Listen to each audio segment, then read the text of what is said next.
Next हम बात करते हैं जो डेली करंट अफेयर के माइंड मैप्स की। उसमें हम बात करेंगे about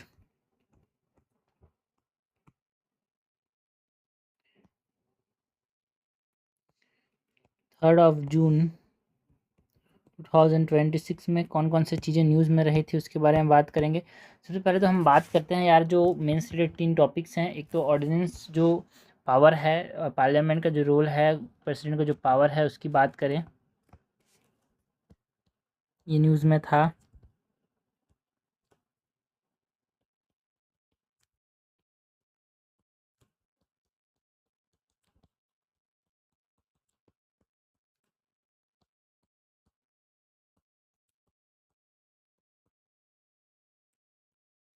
ordinance and the role of parliament.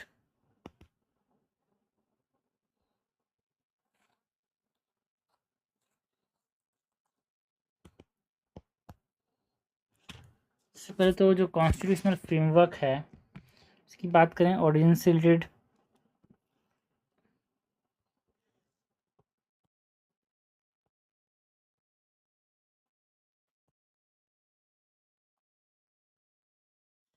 जो कि है आर्टिकल 123 जो कि पावर देता है प्रेसिडेंट को कि ऑर्डिनेंस प्रमलगेट कर सकता है।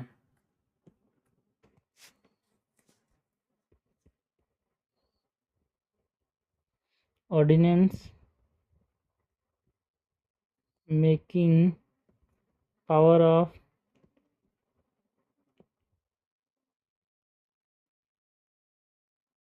President and same force and effect होता है भाई ऑर्डिनेंस का as act of parliament and requires कि पार्लियामेंट अप्रूवल होना चाहिए भाई ऑर्डिनेंस को 6 वीक्स के बाद, है ना, 6 वीक्स के अंदर requires parliamentary approval within 6 weeks and अगर अप्रूवल नहीं हुआ तो ये, है ना, ceases to operate if not approved.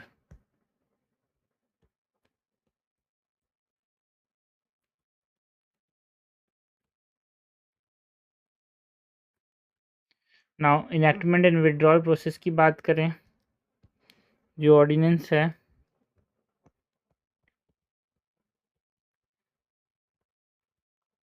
Enactment and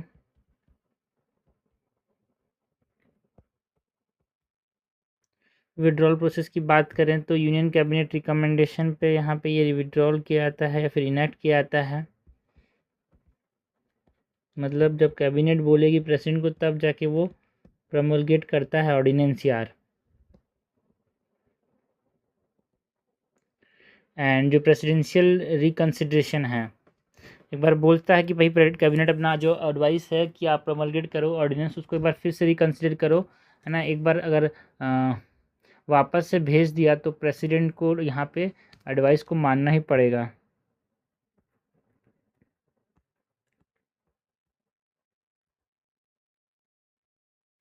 presidential reconsideration can return one and president is bound by reiterated advice. President bound by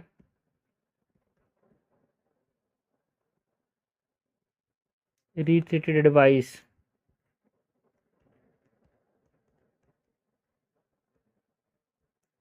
Withdrawal by president on cabinet advice.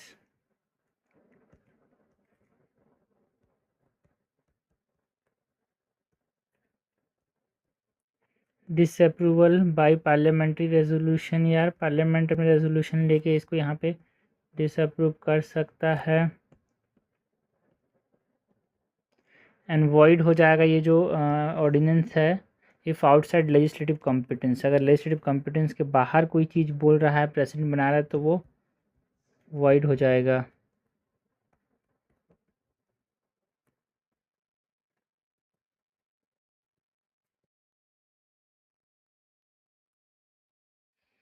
Next judicial safeguard जो है उसकी बात करें तो ordinance making power के यहाँ पे judicial safeguard क्या कुछ इंपॉर्टेंट की केसेस की बात करते हैं यहाँ पे।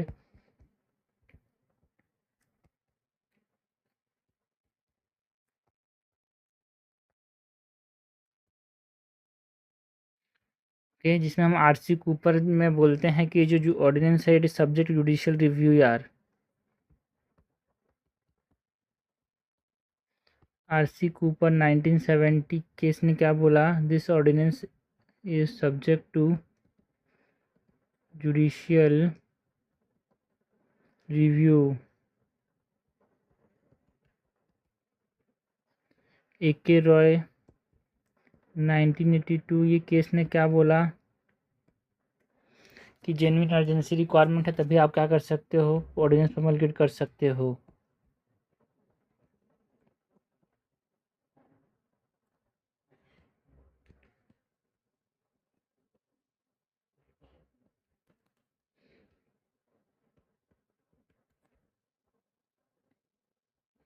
डीसी वधवा 1987 के अंदर यहाँ पे रिप्रमलगेशन की बात की गई। अगर रिप्रमलगेशन किया जा रहा है तो वो फ्रॉड है, ये डीसी वधवा केस ने बोला।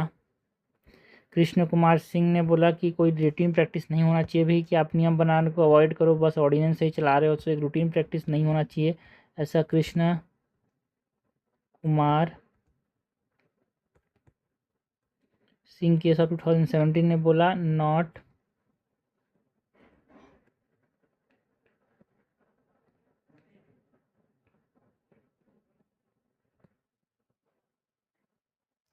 Routine practice.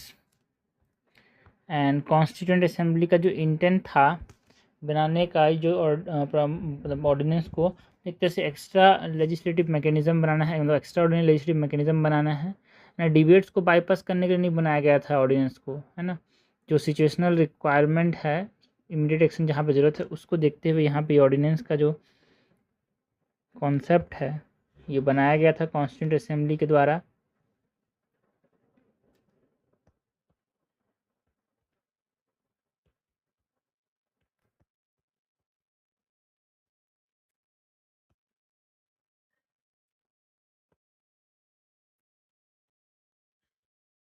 Extra ordinary legislative mechanism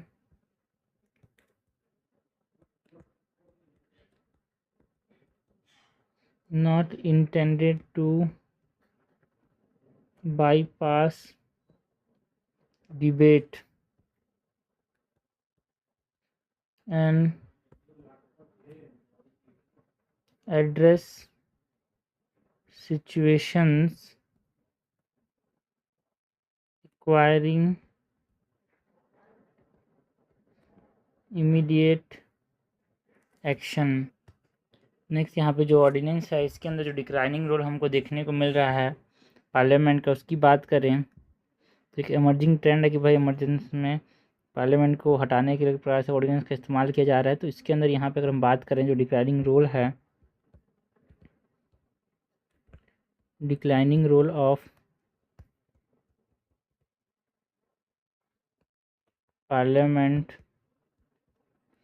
is the emerging trends, जिसमें हम बात करते हैं कि सेंट्रलाइजेशन ऑफ डिसीजन मेकिंग देखने को मिल रहा है।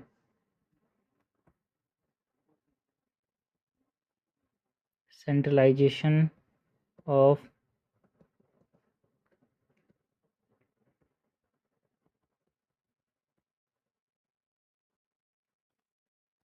सेंट्रलाइजेशन कैसे हो रहा है भाई डिसीजन मेकिंग का,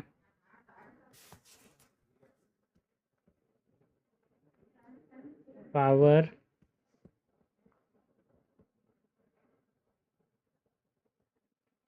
पावर कंसंट्रेशन इन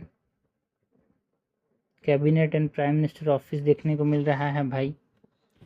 ऑल्सो जो लेजिस्लेटिव स्क्रूटनी है वो कमज़ोर हो रहा है।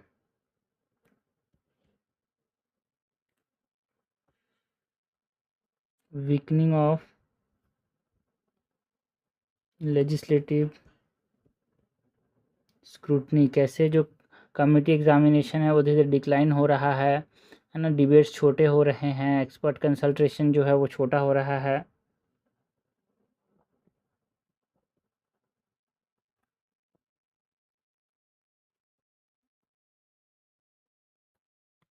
यहाँ पे हम जो लेजिस्लेटिव इंस्टीट्यूशनल जो डिसरप्शंस देखने को मिले, मतलब पॉलिटिकल पोलराइजेशन, जो कन्फ्रंटेशन देखने को मिलता है यार।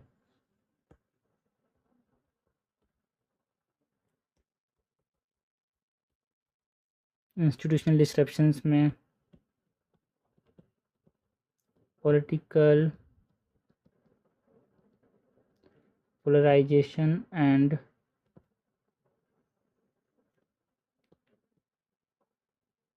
कन्फ्रंटेशन देखने को मिल रहा है। जबकि नॉन लेजिस्लेटिव रूट्स जो हैं वो हमको यहाँ पे बढ़ते हुए दिख रहा है, मतलब जो रिलायंस है ऑर्डिनेंस में वो बढ़ रहा है यार। ठीक है, एग्जीक्यूटिव ऑर्डर्स पे ज़्यादा ध्यान दिया जा रहा है। Rise of non legislative route, जिसमें हम बात करते हैं अबाउट इंक्रीज रिलायंस और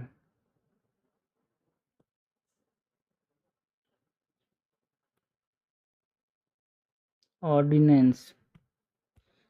जो डिलिब्रेशंस हैं उसकी क्वालिटी कमज़ोर हो रही है। ठीक है, तो ये हमने बात की about what ordinance and the role of parliament ना। इसके अंदर यहाँ पे और आगे की चीज़ें की बात करें तो सिग्निफिकेंस ऑफ पार्लियामेंट की बात करें तो यहाँ सिग्निफिकेंस में एंड आर्गूमेंट की सब ऑर्डिनेंस रूट ज़रूरी क्यों है वो सब भी देखेंगे यार। तो यहाँ पे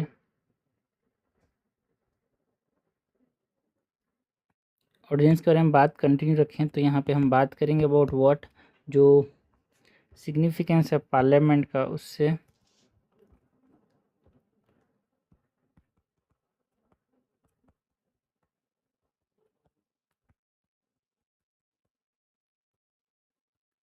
सिग्निफिकेंस ऑफ पार्लियामेंट में जो डिलिबरेटिव डेमोक्रेसी है उसमें पार्लियामेंट का एक इम्पॉर्टेंट रोल है ना। Debate and discussion, inform judgments, public policy building में हेल्प करता है पार्लियामेंट यार।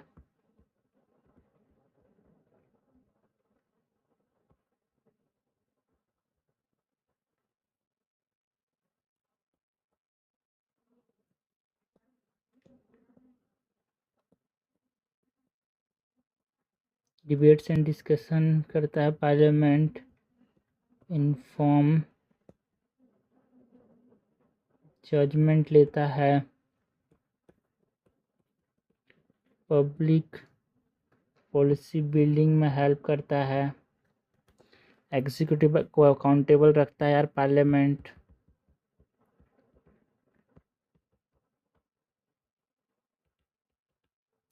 कैसे question hour and zero hour से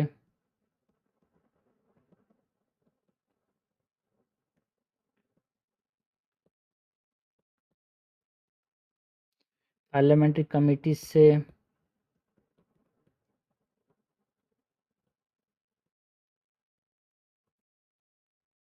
नो कॉन्फिडेंस मोशन लागू करके जो पार्लियामेंट है वो एग्जीक्यूटिव को अकाउंटेबल रखता है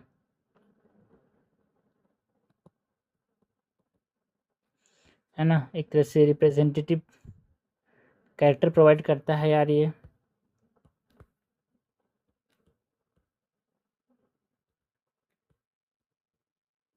लाइक इंक्लूसिव गवर्नेंस की बात करता है, डाइवर्स सोशल इंटरेस्ट को यहाँ पे ये देखता है।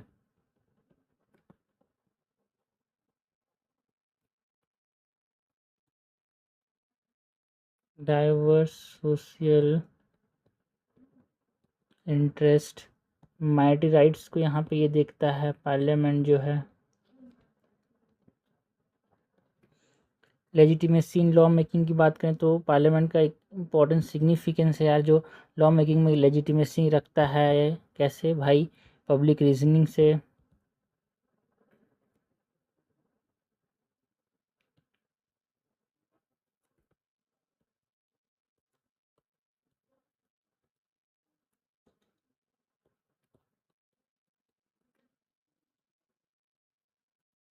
पब्लिक रीजनिंग से, ट्रांसपेरेंसी एंड स्क्रूटनी से,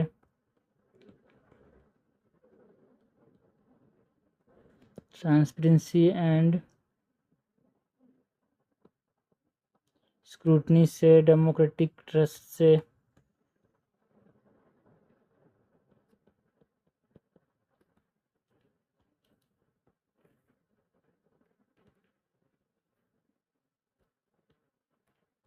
नहीं ये कॉन्स्टिट्यूशनल डेमोक्रेसी की तरफ से पार्लियामेंट गार्जियन के तौर पे भी एक्ट करता है यार।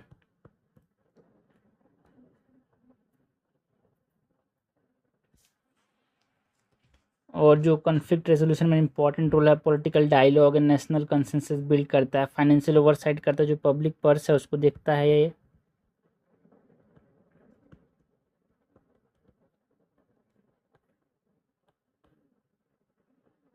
Control of public purse, budget and audit committees हमको देखने को मिले यहाँ पे पार्लियामेंट में।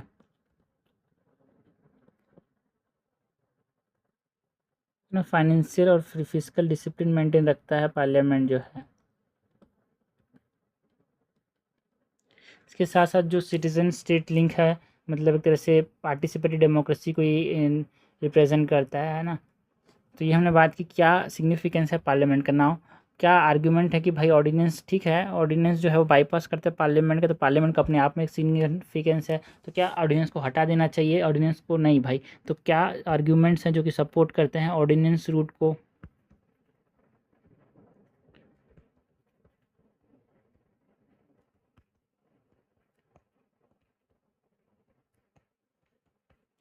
सो यहाँ पे जो इमीडिएट एक्शन की कहीं कहीं पे ज़रूरत पड़ती है, कुछ सिचुएशंस ऐसे आ जाते हैं, तो वहाँ पे इसकी ज़रूरत पड़ेगी ऑर्डिनेंस की यार। Need for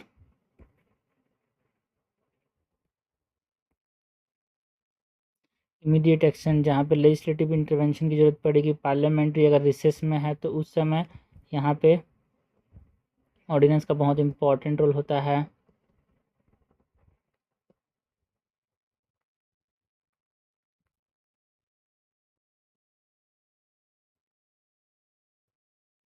parliament in recess, administrative efficiency की बात करते हैं यहाँ पे।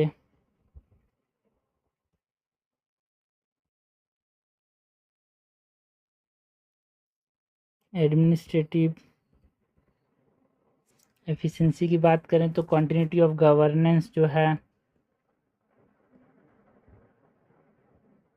ये मेंटेन रखता है भाई ऑर्डिनेंस जो है। एक इमरजेंसी मैकेनिज्म है ये।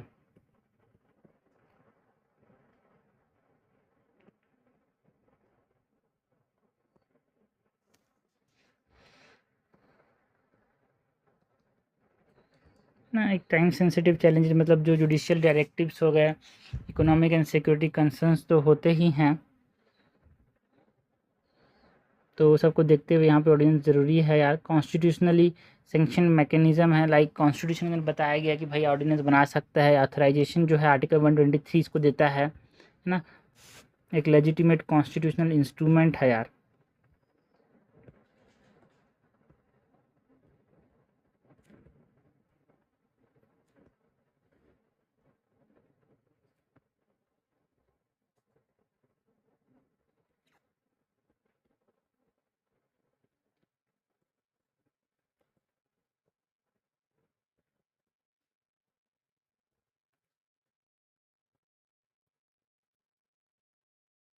लेजिटिमेट कॉन्स्टिट्यूशनल इंस्ट्रूमेंट है। ऑल्सो जो लेजिस्लेटिव वैक्यूम है, जहाँ पे एक्सेप्शन सिचुएशंस की बात होती है, वहाँ पे ये एक तरह से अनइंटरप्टेड गवर्नेंस प्रोवाइड करता है। एंड पार्लियामेंट्री अप्रूवल के सब्जेक्ट है, तो इसकी वजह से टेम्पररी मेजर है, पार्लियामेंट्री सुप्रीमेसी को ये प्रिजर्व करता है। So it is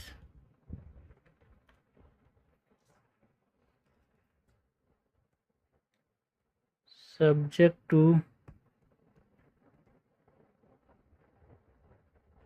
parliamentary approval, so it is a temporary measure preserve रखता है पार्लियामेंट्री सुप्रीमेसी को।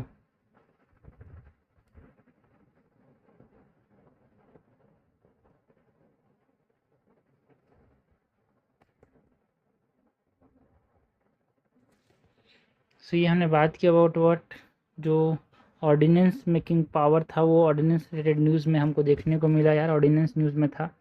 सो इसके मेंस में क्या क्या चीज़ें हमसे पूछी जा सकती है वो सारे एस्पेक्ट्स की हमने बात की यार।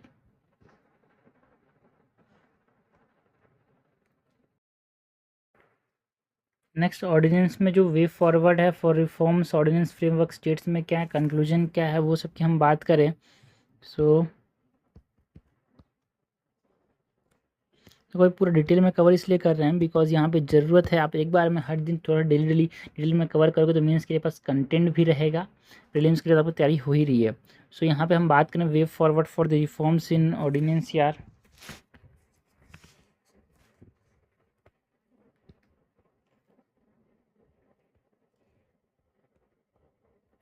वे फॉरवर्ड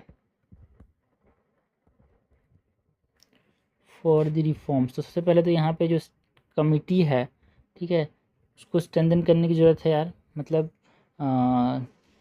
जो मैंडेटरी स्क्रूटनी है, बाई पार्टीशन पार्टिसिपेशन होना चाहिए, एक्सपर्ट कंसल्टेशन करनी ज़रूरी है भाई यहाँ पे। ये सब हमारे पास रिफॉर्म्स लाने की ज़रूरत है यार यहाँ पे ऑर्डिनेंस के अंदर।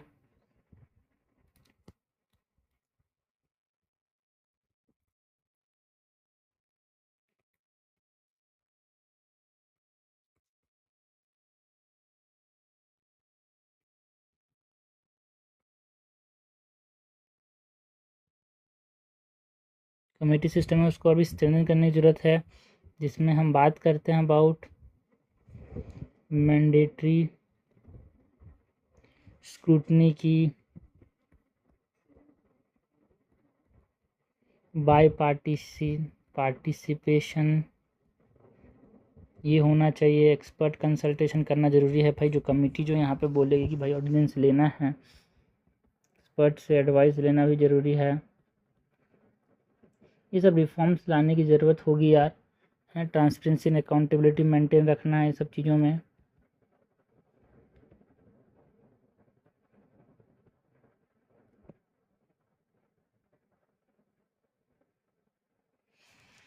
एंड ऑर्डिनेंस को रेगुलेट करना होगा, कॉन्स्टिट्यूशन का जो कन्वेंशन है आर्टिकल 123 को जस्टिफाई करना चाहिए।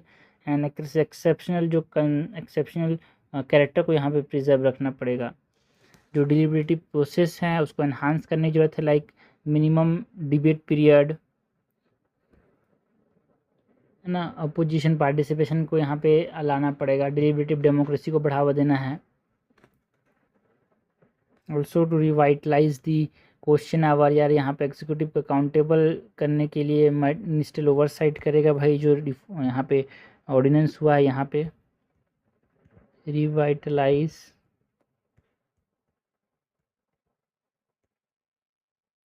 Question our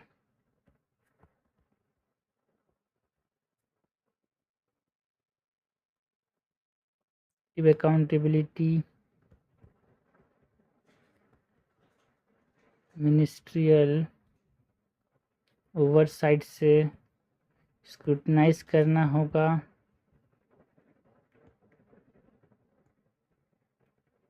scrutinising executive action. हमको यहाँ पे रिसर्च सपोर्ट को इम्प्रूव करना पड़ेगा, मतलब जो एनालिटिकल सर्विसेज हैं उसको एक्सपांड करना है भाई। एविडेंस बेस्ड लॉ मेकिंग पे ध्यान देना है, इन्फॉर्म डिबेट्स, ये सब चीज़ों को यहाँ पे लाना पड़ेगा यार। ऑर्डिनेंस को और भी ज़्यादा रिफॉर्म, मतलब ऑर्डिनेंस को रिफॉर्म, ऑर्डिनेंस में रिफॉर्म लाने के लिए improve research support, expanded analytical services, evidence based law making, form debates, प्रकार से हम यहाँ पे ला सकते हैं। यहाँ पे जो एथिक्स एंड सिविलिटी है, मतलब रिड्यूस डिस्ट्रप्शंस, पब्लिक कॉन्फिडेंस की ज़रूरत पड़ेगी यार। एंटी डिफेक्शन लॉस को रिव्यू करना, मतलब इंडिपेंडेंट लेजिस्लेटिव जजमेंट्स होने चाहिए। पॉलिटिकल स्टेबिलिटी बैलेंस पे ध्यान देना है ना। पब्लिक पार्टिसिपेशन को यहाँ पे ऑर्डिनेंस मेकिंग में बढ़ाना है। So increase public participation. जो प्री लेजिस्लेटिव कंसल्टेशन है उसकी ज़रूरत पड़ेगी भाई। नियम बनाने से पहले बार ज़रूर कंसल्ट करना है लोगों को।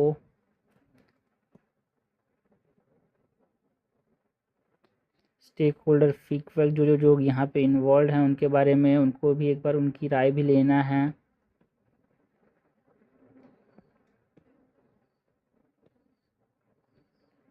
एंड लेजिटिमेसी एंड इंक्लूसिवनेस यहाँ पे लाने की बहुत ज़रूरत है।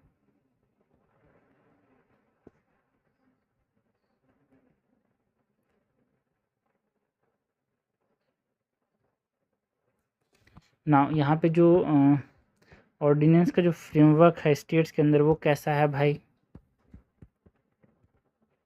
123 तो प्रेसिडेंट को पावर देता है, तो ऑर्डिनेंस का जो फ्रेमवर्क है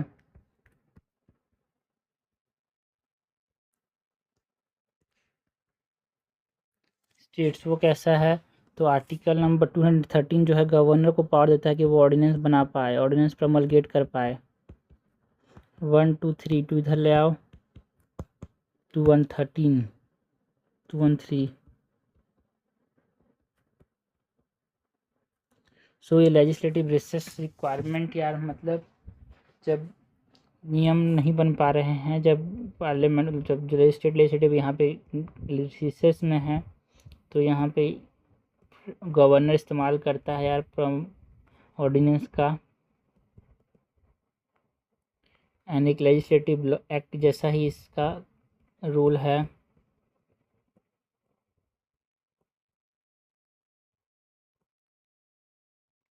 और ये जो है इसका खुद का डिस्क्रिशनरी पावर नहीं होता है, ये प्रमोलगेट करता है ordinance on the advice of council of ministers. यार कंडीशन क्या है ऑर्डिनेंस प्रमोलगेट करने का यहाँ पे स्टेट में, वही है condition for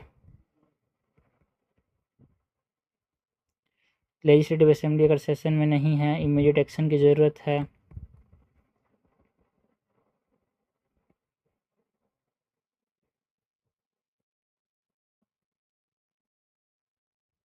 legislative assembly not in session, and उस समय हमको अगर इमीडिएट एक्शन की नेसेसिटी है।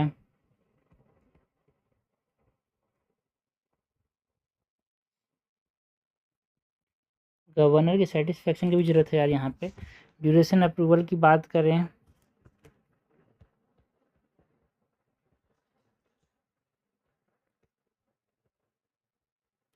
सो laid before state legislature, and यहाँ पे 6 वीक एक्सपायरी लिमिट है। मतलब यहाँ पे 6 वीक जब भी आएगा उसके अंदर यहाँ पे को अप्रूव करना पड़ेगा यार। 6 मंथ, दो जो देखो मैक्सिमम जो है 6 मंथ तक यहाँ पे ये जो है हाउस सेशन में नहीं रह सकता। उसके बाद 6 वीक्स के अंदर यहाँ पे ये अप्रूव करना पड़ेगा। मतलब 6 मंथ एंड 6 वीक जो है maximum duration of an ordinance होता है।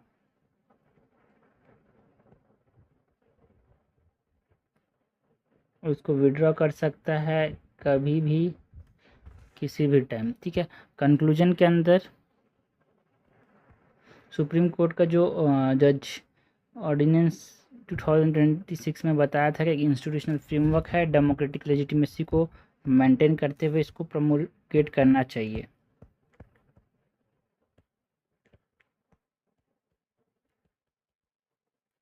कंक्लूजन के अंदर supreme court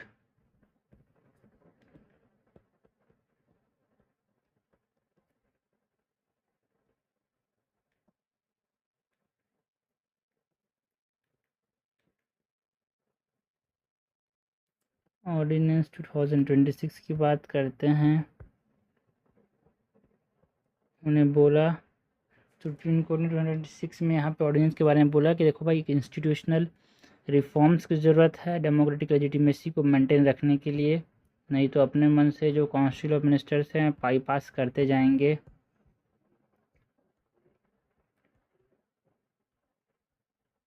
okay, so this is all about the ordinance यार।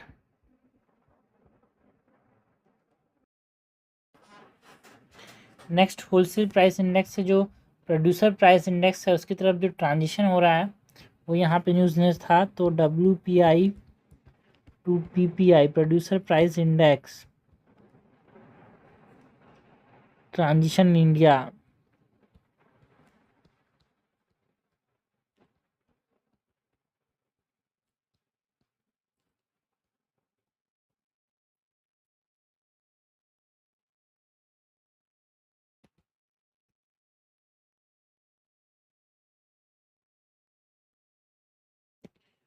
Wholesale price index to producer price index की हाईलाइट ऑफ द चेंजेस की बात करें सो इसके अंदर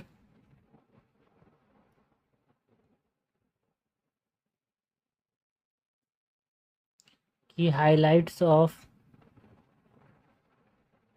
चेंजेस की बात करें, यहाँ पे हम बात करते हैं जो टाइमलाइन की। तो ये रिप्लेस कब किया जाएगा भाई प्रोड्यूसर प्राइस इंडेक्स से 2031 तक। टाइमलाइन की बात करें तो एक फेज रिप्लेसमेंट की बात की गई है। Phase replacement by 2031। जो होलसेल प्राइस इंडेक्स पे इन्फ्लेशन यहाँ पे मेज़र किया जा रहा है, अब हमको प्रोड्यूसर प्राइस इंडेक्स पे मेज़र करेंगे। जो बेस ईयर यहाँ पे है, रिवाइज्ड बेस ईयर जो है 2022-23 रखा जाएगा।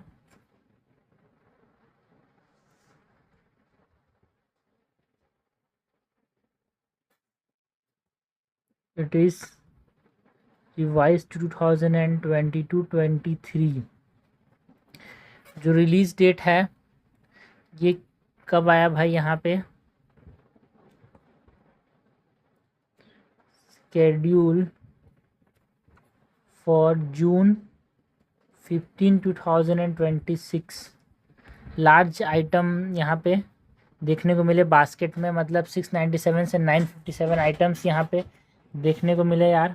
Larger item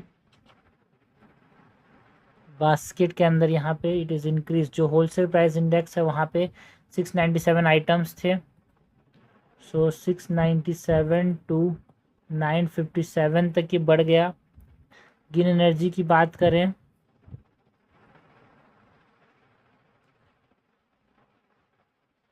so green energy के अंदर यहाँ पे inclusive of solar, wind and nuclear यार, यहाँ पे सब इंक्लूड किए जाएंगे। So inclusion of solar, wind and nuclear. Weighting method का इस्तेमाल किया जाएगा।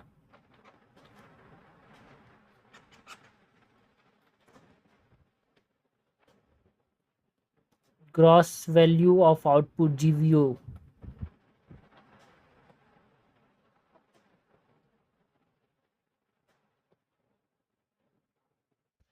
कैलकुलेशन के अंदर चेन बेस्ड मेथड का इस्तेमाल करना है भाई। कैलकुलेशन के अंदर चेन बेस्ड मेथड का इस्तेमाल करना है। मिसिंग डाटा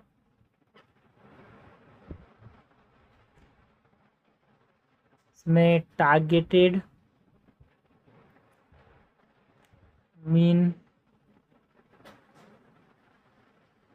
इंप्यूटेशन की बात करते हैं। मिसिंग डाटा के अंदर ये यहाँ पे ख़त्म रहेगा, ये नहीं रहेगा यहाँ पे। PPI फ्रेमवर्क जो है प्रोड्यूसर प्राइस इंडेक्स, इस फ्रेमवर्क की बात करें PPI फ्रेमवर्क के अंदर आउटपुट पीपीआई की बात करते हैं।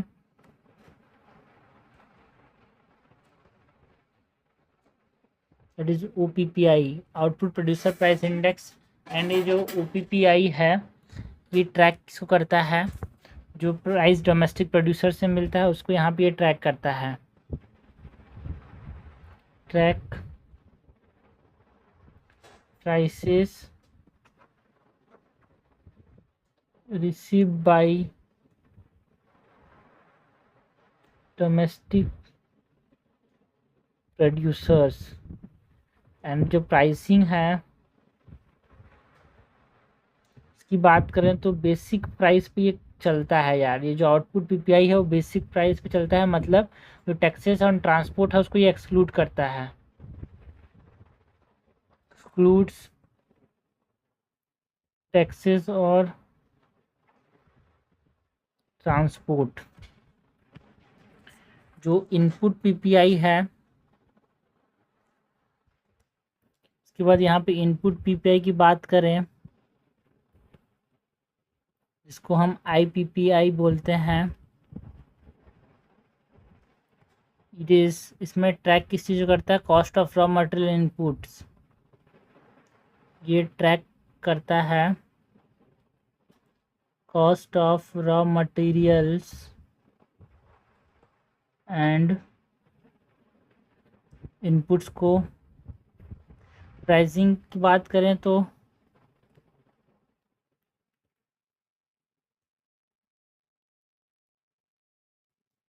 परचेसर प्राइस पे ये होता है। इसी बेसिक प्राइस पे था। जो आउटपुट पीपीआई है ये परचेसर प्राइस पे होता है जो इनपुट पीपीआई है। Next is the service PPI.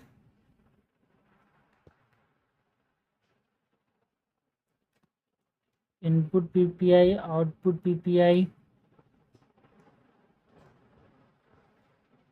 Service PPI की बात करें, प्रोड्यूसर प्राइस इंडेक्स।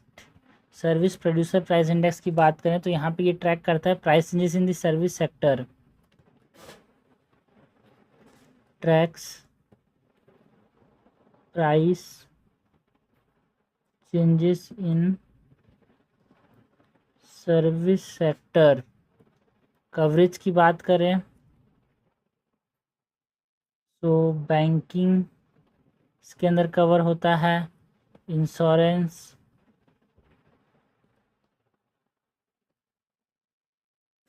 रेलवेज, ये सब।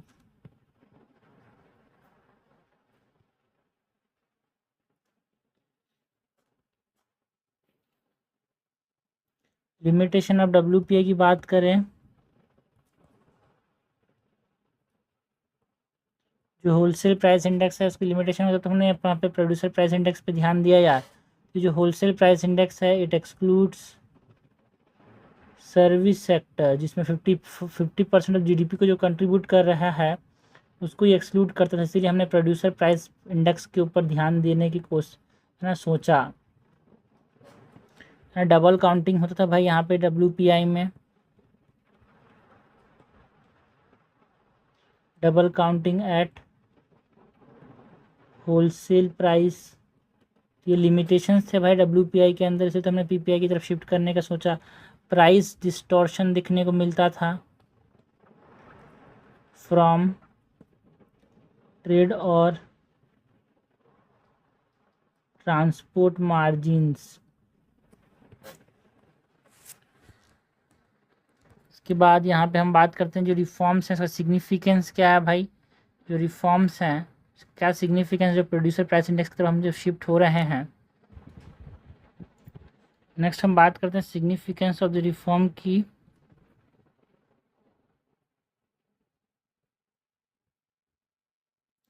सो जो मैक्रो इकोनॉमिक पॉलिसी है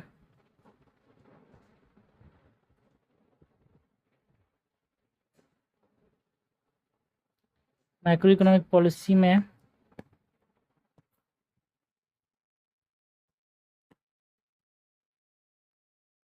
यहाँ पे एक्यूरेट नेशनल अकाउंटिंग होगा भाई through GDP डिफ्लेटर्स।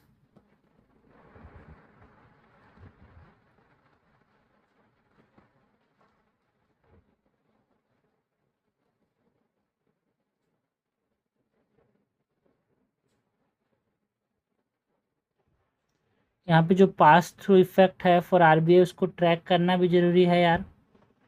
Trekking pass through effects for RBI and जो ग्लोबल कंपेटिबिलिटी है विद G20 नेशन वो हमको देखने को मिलेगा थ्रू प्रोड्यूसर प्राइस इंडेक्स। अगर हम शिफ्ट होते हैं शिफ्ट हो रहे हैं जो कि global compatibility with G20 Nations.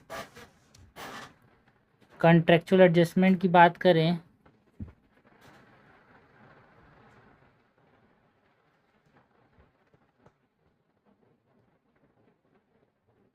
तो कॉन्ट्रेक्चुअल एडजस्टमेंट में 5 ईयर पैरेलल रन हमको देखने को मिलेगा यार अंटिल 2031। 5 ईयर दोनों एक साथ चलेंगे WPI और PPI।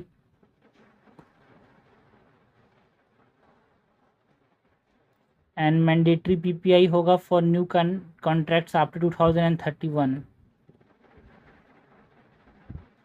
Mandatory PPI for new contracts up to 2031 producer price index and it is used in price escalation clause यार। used in price escalation clauses। ये हमने बात की अबाउट जो शिफ्ट है हमारे पास WPI टू PPI ट्रांजिशन उसकी ना। यहाँ पे बहुत सारे ऐसे टर्म्स हैं जो कि बहुत ज़रूरी हैं। बहुत सारे टर्म्स हैं जो कि ज़रूरी हैं भाई यहाँ पे समझने लाइक। यहाँ पे ये कोर इन्फ्लेशन प्राइस इंडेक्स ये सब हम बात कर लेते हैं, बहुत इम्पॉर्टेंट है इकोनॉमिक्स में। सो उसमें हम कोर इन्फ्लेशन की बात करें तो फूड एंड जो इन्फ्लेशन है food inflation and fuel inflation included होता है यार। बट जो कुछ की टर्म्स हैं PPI का मतलब प्रोड्यूसर प्राइस इंडेक्स, ठीक है। तो ये हमने बात की बहुत WPI एंड PPI ट्रांजेक्शन्स की। तो यहाँ पे ये जो PPI है that is producer price index यार, ये सेलर्स के पर्सपेक्टिव से देखता है। WPI जो है ट्रेडर के पर्सपेक्टिव से देखता है, मतलब होलसेल लेवल पे है।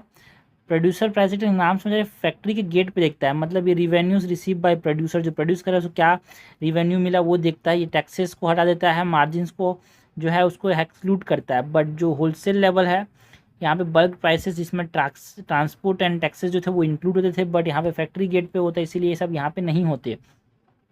यानी जो WPI है इसमें सर्विसेज जो थे है ना एक तरह से एक्सक्लूड करता था, इसीलिए यहाँ पे हमने क्या किया शिफ्ट किया to the producer price index यार। दोनों में यहाँ पे सर्विसेज इंक्लूड होते हैं है ना। CPI as well as PPI जो है कंज्यूमर प्राइस इंडेक्स जो है वो बायर्स का पर्सपेक्टिव है। रिटेल प्राइस जो कि पेड करता है फाइनल कंज्यूमर, जिसमें सेल्स टैक्स विट्स ये सब आते हैं। तो गुड्स एंड सर्विसेज दोनों आते हैं CPI एंड PPI के अंदर, ये इंपॉर्टेंट है ठीक है। तो यहाँ पे हमने जो PPI की बात की थी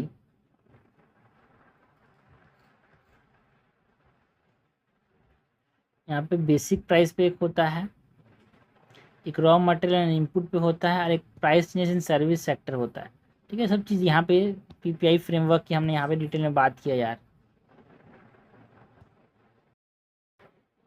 नेक्स्ट बात करते हैं रावलीज की यार। रावलीज न्यूज़ में थे बिकॉज सुप्रीम कोर्ट ने एक हाई पावर्ड कमेटीज बनाई थी रिगार्डिंग जो प्रोटेक्शन एंड जो यहाँ पे माइनिंग से रिलेटेड चीज़ें हो रही थी यार है ना,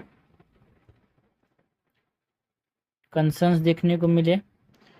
सो ये हम बात करेंगे रावलीज की।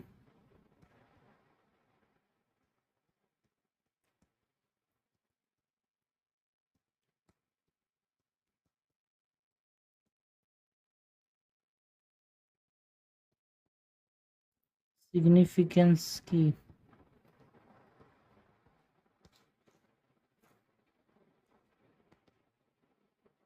सो इंट्रोडक्शन में आप इंट्रोड्यूस कैसे कर सकते हो इसके बारे में बता के। ज्योग्राफिकल यहाँ पे हम ओवरव्यू की बात करें अरावलीज की ज्योग्राफिकल ओवरव्यू की तो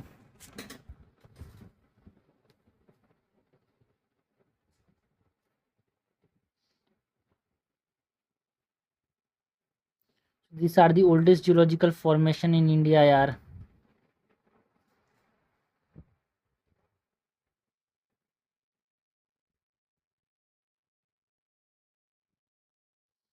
अराउंड 670 किलोमीटर्स तक ये फैले हुए हैं north east to south west direction में। दिल्ली रिज से स्प्रेड है गुजरात तक, गुजरात टू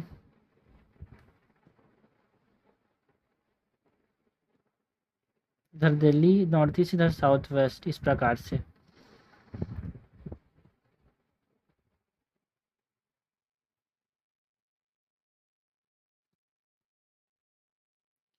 हाइड्रोलॉजिकल सोर्स है यार, बहुत सारी नदी यहाँ से निकलती हैं, like Banas, Luni, Sabarmati.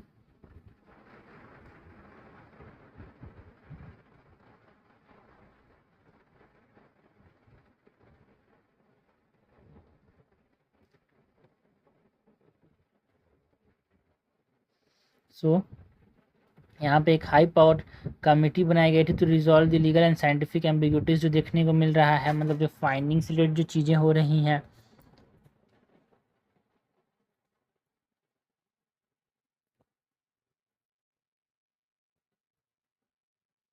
Supreme court ने यहाँ पे हाई पावर्ड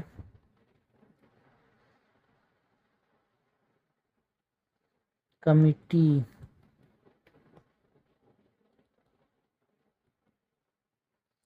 ये बनाया to resolve legal and scientific ambiguities. इसको चेयर किसने किया? जो कंचन देवी है उन्होंने, chaired by Kanchan Devi ICFRE। Composition की बात करें तो इसमें जूलॉजिकल सर्वे ऑफ इंडिया से मेंबर्स हैं,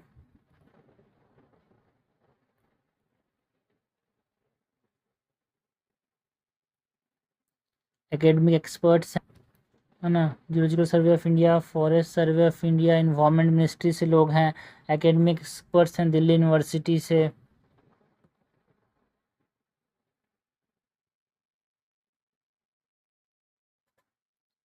ठीक है, मैंडेट क्या है? जो लीगल ये जो कमेटी बनाया गया था तो लीगल एंड साइंटिफिक डिस्प्यूट, यार कंचन देवी यहाँ पे इसके चेयरपर्सन है। जो इंस्टीट्यूशनल यहाँ पे इसका भी एक कंसर्न है कि यहाँ पे कॉन्फ्लिक्ट ऑफ इंटरेस्ट वाला जो कॉन्सेप्ट है वो देखने को मिल रहा है। ठीक है, बट ये जो हाई पावर्ड कमेटी है वो 31 अगस्त 2026 तक अपना रिपोर्ट देना है भाई। इसको एक इंडिपेंडेंट रिपोर्ट देना है बाई अगस्त 31, 2026। की कंट्रोवर्सीज की बात करें रिगार्डिंग अरावलीज जो हमको देखने को मिल रहा है पूरी दुनिया में, ये चल रहा है भाई कि 100 मीटर हाइट क्राइटेरिया है, जैसे वो रिस्क में है कि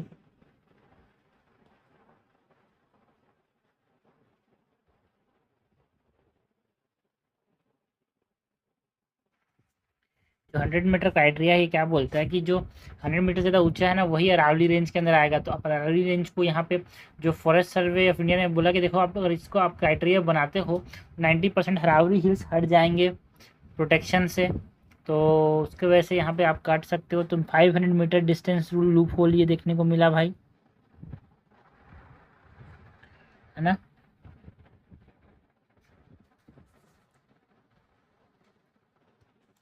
500 मीटर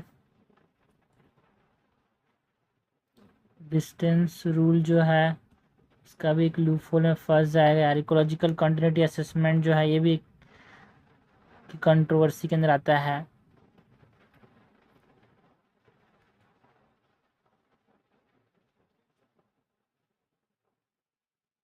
ये 500 मीटर का जो क्राइटेरिया लाओगे तो जिसकी वजह से क्या होगा, लार्ज स्केल हिल जो है वो एक्सक्लूड हो जाएंगे अराउंड। यहाँ पे आप समझना कि 1200 जो हिल्स हैं उसमें आप 1000 जो है यही प्रोटेक्शन ले पाएंगे।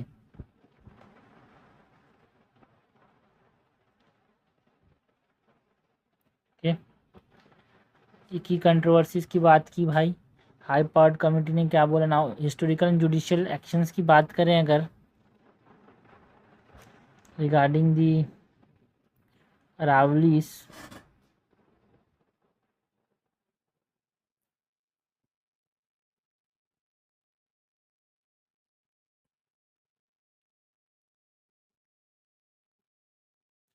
तो एनसीआर अर्बन एक्सपांसन डिग्रेडेशन की बात की गई यार यहाँ पे। इससे क्या होगा, डिग्रेडेशन देखने को मिलेगा यार।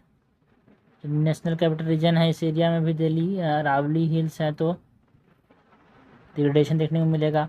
1992 में जो माइनिंग रेस्ट्रिक्शंस देखने को मिले, 1992 में जो माइनिंग रेस्ट्रिक्शंस देखने को मिले अपने को, ठीक है भाई। तो यहाँ पे हमने बात की थी कि यहाँ पे जो हिस्टोरिकल एंड जुडिशियल एक्शंस है, इसमें हमने एनसीआर में अर्बन एक्सपांसन 1980s में देखने को मिला। 1992 में माइनिंग रेस्ट्रिक्शन जो मिनिस्ट्री ऑफ इन्वायरमेंट ने किया। 2009 में सुप्रीम कोर्ट ने ब्लैंकेट बैन किया कि भाई नहीं, माइनिंग नहीं करना है इस रीजन में, कोई भी हिल का डेफिनेशन छोड़ो। एंड 2018 में यहाँ पे माइनिंग से अराउंड 31 हिल्स यहाँ पे डिसअपियर हो गए। इकोलॉजिकल सिग्निफिकेंस के अंदर कवच के तौर पे काम करता है, शील्ड के तौर पे काम करता है यार जो अरावलीज हैं, है ना। डेजर्टिफिकेशन पॉल्यूशन से बचाते हैं, ग्राउंड वाटर रिचार्ज करते हैं नेशनल कैपिटल रीजन में, biodiversity and wild life corridors के तौर पे एक्ट करते हैं ना, क्लाइमेट रेगुलेट करता है। तो ये इंपॉर्टेंट है भाई। अरावलीज जो है हमेशा बहुत न्यूज़ में ही रहे हैं इस बार, तो अब इसको ट्रैक करना बहुत ज़रूरी है, क्या क्या चीज़ें हो रही है अरावलीज से रिलेटेड यार। मेंस पे क्वेश्चन आ ही सकता है इन्वायरमेंटल इकोलॉजी में। नेक्स्ट हम बात करते हैं अबाउट जो प्रीलिम्स के जो टॉपिक्स इंपॉर्टेंट है यार। मेंस के टॉपिक्स हमने बात कर ली, प्रीलिम्स की टॉपिक्स की बात करें जो कि 3 जून को यहाँ पे न्यूज़ में रहे थे। सो सबसे पहला जो टॉपिक है यहाँ पे, इसकी हम बात करें तो मिशन सैनी जोरी। मिशन सैनी जोरी की बात करें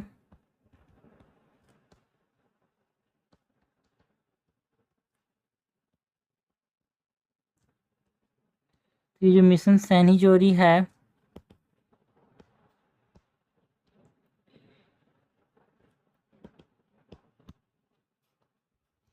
पहले तो मिशन ओवरव्यू की बात करें तो यहाँ पे ये है क्या।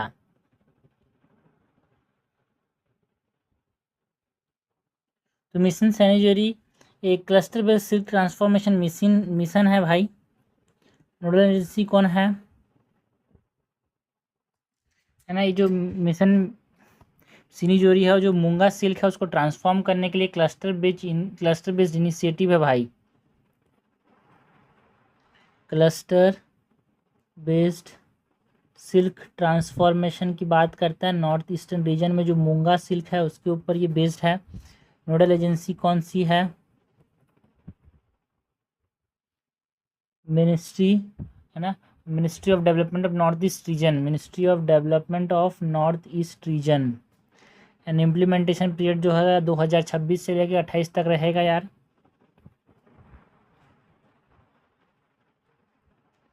इम्प्लीमेंटेशन पीरियड 2026 से 2028 तक की कंपोनेंट्स की बात करें जो मिशन सैनी जोरी है इसके,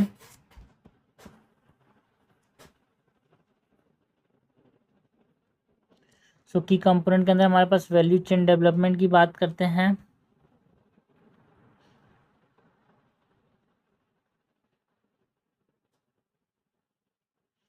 वैल्यू चेन को डेवलप करना है यार, जो एंटायर वैल्यू चेन है, जो होस्ट प्लांट कल्टीवेशन से लेकर सिल्क पम्प प्रोडक्शन तक, जिसमें reeling, weaving, branding, export, tourism ये सब आता है, उसको यहाँ पे डेवलप करने की बात करता है ये जो मिशन सैनी जोरी है। ठीक है, प्रोड्यूसर एम्पावरमेंट करेंगे, कैसे, एफपीओस के थ्रू, मतलब फार्मर प्रोड्यूसर ऑर्गेनाइजेशन के थ्रू कॉमन फैसिलिटी सेंटर्स बनाएंगे, सीएफसीज बनाएंगे। Digital traceability and GI authentication की बात करता है। डिजिटल ट्रेसेबिलिटी एंड जीआई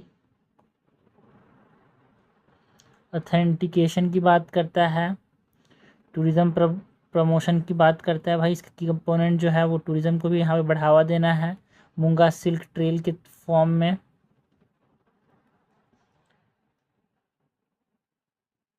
है ना।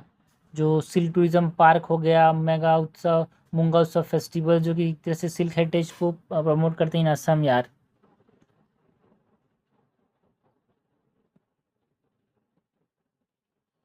तो टूरिज्म को भी बढ़ावा होगा। सिग्निफिकेंस एंड इम्पैक्ट क्या है मिशन सिनीजोरी का?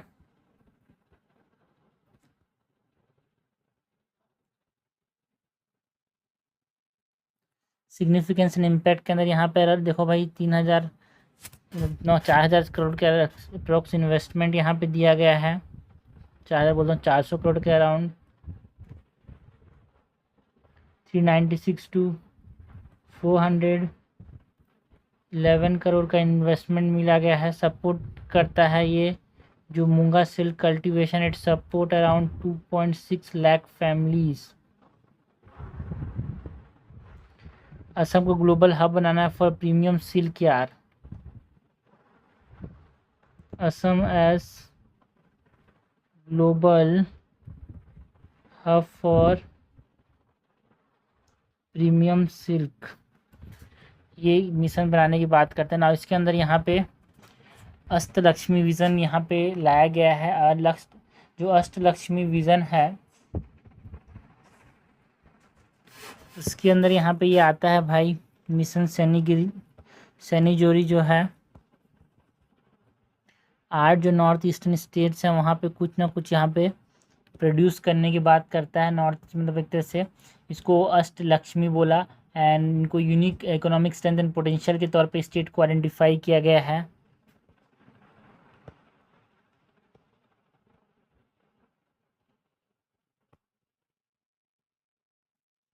जिसमें स्टेट वाइज स्पेशलाइजेशन की बात करते हैं हम।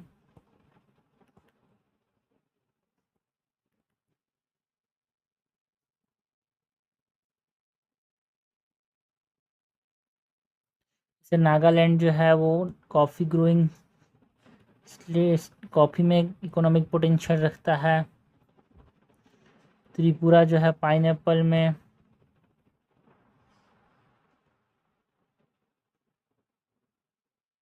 सिक्किम जो है ऑर्गेनिक फार्मिंग में।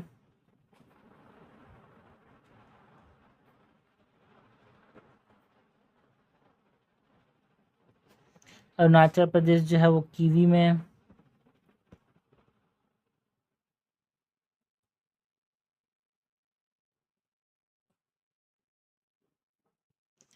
मिजोरम ऑर्गेनिक जिंजर में।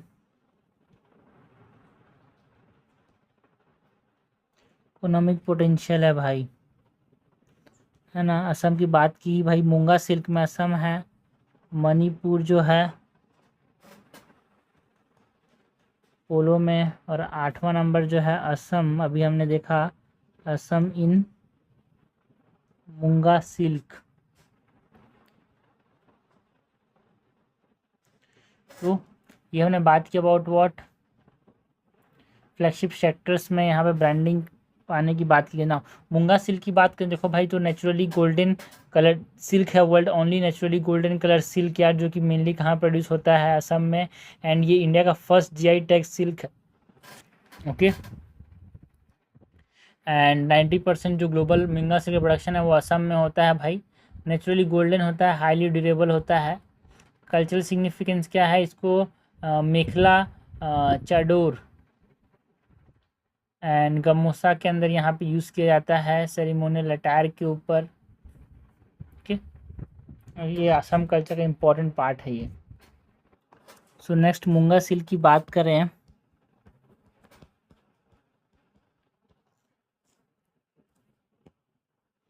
इसके ऊपर भी क्वेश्चन आ सकता है भाई। सो मूंगा सिल्क का प्रोडक्शन जो है वो किससे होता है?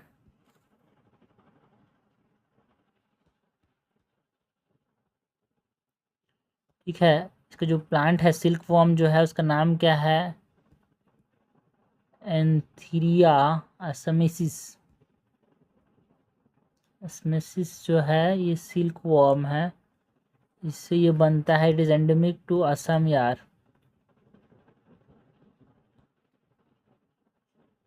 90% जो ग्लोबल प्रोडक्शन है वो हमारे पास असम में होता है।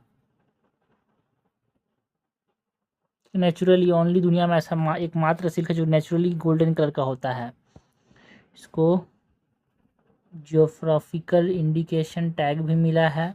जो जीआई टैग है, India's first GI tag silk, India's first GI tag silk. जो जीआई टैग है वो इसके ऑथेंटिसिटी एंड ओरिजिन को बताता है।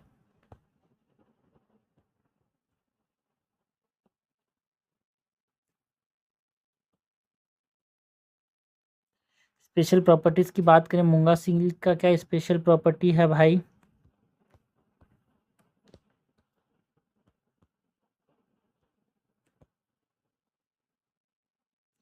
सो नेचुरली गोल्डन कलर का होता है, हाईली ड्यूरेबल होता है ये, high durability and glossier with washing. जब इसको धोते हैं तो और ज़्यादा चमकता है। कल्चरल सिग्निफिकेंस भी है भाई असम के अंदर मूंगा सिल्क का।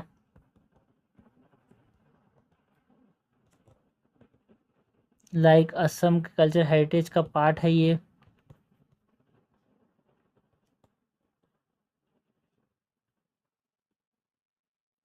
जो फेस्टिवल्स लाइक यहाँ पे मेखेला चादोर, ये जो ड्रेस है यहाँ पे गमोसा, ठीक है, इनमें इस्तेमाल होता है इसका।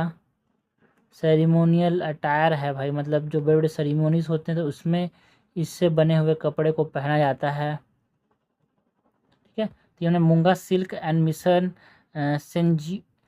सेनीजोरी की बात की। ठीक है, मिशन सेनीजोरी एंड मूंगा सिल्क। नेक्स्ट हम बात करते हैं यार अबाउट बोलीड की। ठीक है, जो बोलीड होते हैं वो न्यूज़ में था भाई। ये बोलीड क्या होता है?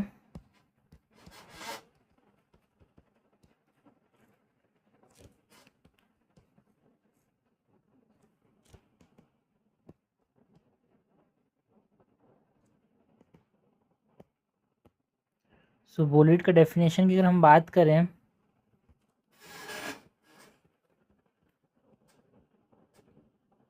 सो एक्सेप्शनली ब्राइट मीटियोर्स होते हैं यार बोलीड जो होते हैं, एक्सेप्शनली ब्राइट मीटियोर होते हैं। लार्ज फायरबॉल के जैसा होता है ये, and explode before reaching to ground, ये फट जाते हैं। Bolide they explodes before reaching the ground. Cause of explosion क्या है, ये क्यों फट जाते हैं बोलीड? कॉज ऑफ एक्सप्लोजन, जो हाई स्पीड एटमॉस्फेरिक एंट्री होती है उसकी वजह से ये फट जाते हैं। हाई स्पीड एटमॉस्फेरिक एंट्री होती है उसकी वजह से फट जाते हैं। फ्रिक्शन एंड इंटेंस हीटिंग की वजह से ये जो बोलेट हैं वो फट जाते हैं। फ्रिक्शन एंड इंटेंस हीटिंग की वजह से ये फट जाते हैं। प्रेशर बिल्डअप होता है यार जब ऊपर से नीचे आते हैं तो उसकी वजह से ये फट जाते हैं। जो एयर बस्ट है ना, फ्रेगमेंटेशन जो होता है हवा से ये टूटने के बाद फट जाते हैं तो सब टूट जाते हैं। एयर बस्ट फ्रेगमेंटेशन देखने को मिलता है। इफेक्ट की बात करें, जो बोलीड है ये जब फटते हैं तो ब्राइट एकदम फ्लैश देखने को मिलता है यार। ये बोलीड जो था वो न्यूज़ में क्यों था भाई?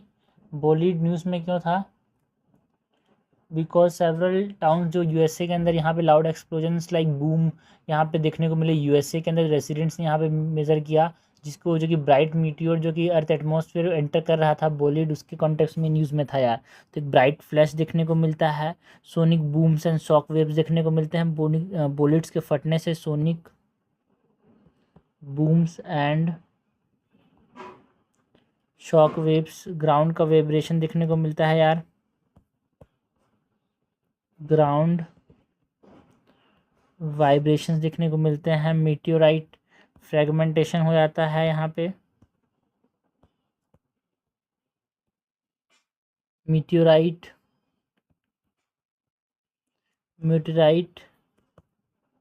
फ्रेगमेंटेशन देखने को मिलता है, एटमॉस्फेरिक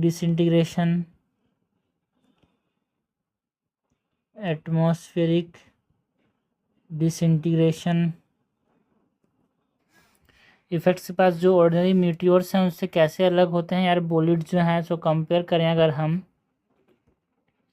बोलिड्स को विथ ऑर्डिनरी मीटियोर्स, तो यहाँ पे ये जल्दी बर्न होते हैं भाई। जो ऑर्डिनरी मीटियोर्स हैं ये जो होते हैं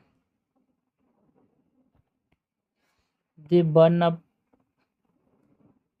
बर्न अप जल्दी बोलता मतलब वो धीरे बर्न अप होते हैं, ठीक है।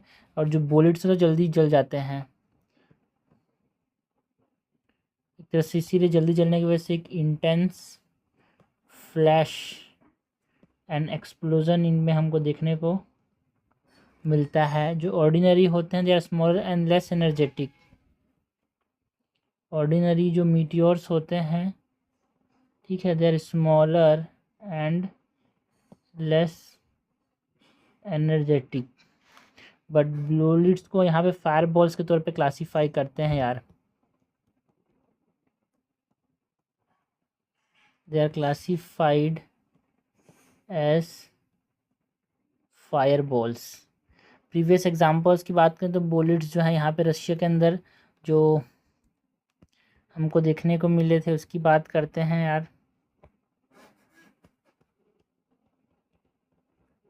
अभी तो यहाँ पे जो यूएसए में जो दिखा किसी न्यूज़ में था, सुनाई दिया कुछ लोगों को, लाइक यहाँ पे चेल्वेबिंस्क जो मीटियोर है, चेल्वेबिंस्क मीटियोर, ये भी इसी तरह का था भाई, बोलिन्स ही था ये भी ना, बोलिड्स था ये भी, बहुत तेज़ी से जला, जो कि हमको रशिया में 2013 में देखने को मिला। 500 किलो टन का यहाँ पे देखने को मिला था ये।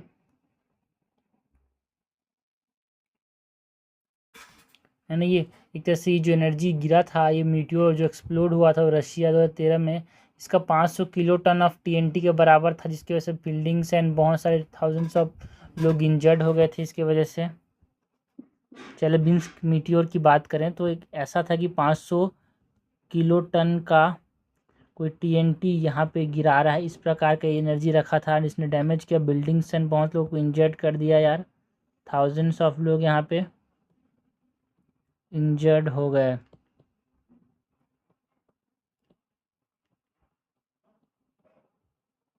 ओके, सो ये हमने बात की अबाउट बोलिड्स की, which is type of nothing but they are meteors, but ये एक्सेप्शनली ब्राइट मीटियोर्स होते हैं। नेक्स्ट हम बात करते हैं about prime minister research year scheme की, जो 26 में जो कि लॉन्च हुआ था यहाँ पे, है ना। मिनिस्ट्री ऑफ एजुकेशन ने यहाँ पे इसको लॉन्च किया, जिससे जो ग्लोबल इंडियन रिसर्चर्स हैं, है ना, उसको अट्रैक्ट करे, इनोवेटर्स जो रिसर्च इकोसिस्टम बनाने के लिए यहाँ पे प्राइम मिनिस्टर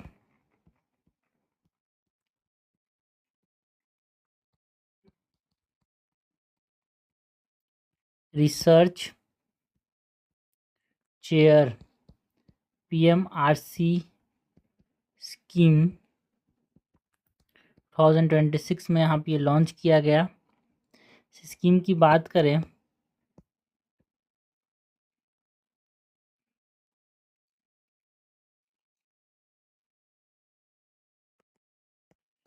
तो अगर हम ओवरव्यू की बात करें, स्कीम की ओवरव्यू की,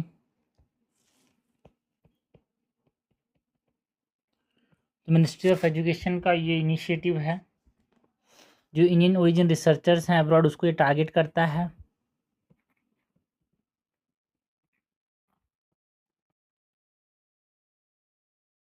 मिनिस्ट्री ऑफ एजुकेशन ने लॉन्च किया टारगेट्स इंडियन ओरिजिन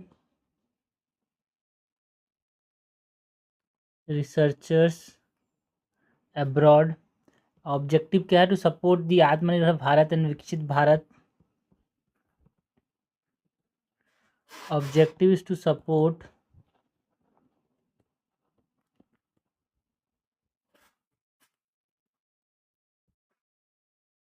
आत्मनिर्भर भारत एंड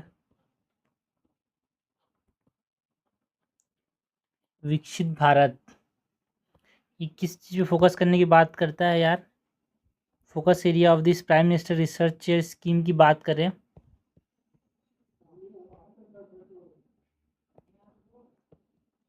ये 13 सेक्टर से फोकस करने की बात करता है, like AI and quantum computing, semiconductor and biotechnology, cyber security in space, defence and health care, climate change and advance manufacturing.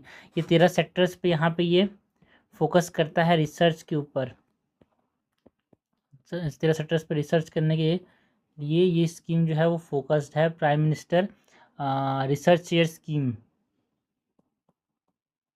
AI and quantum computing,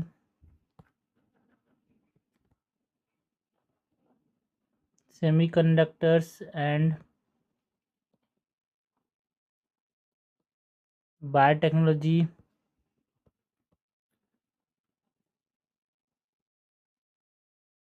cyber security and space, defense and healthcare,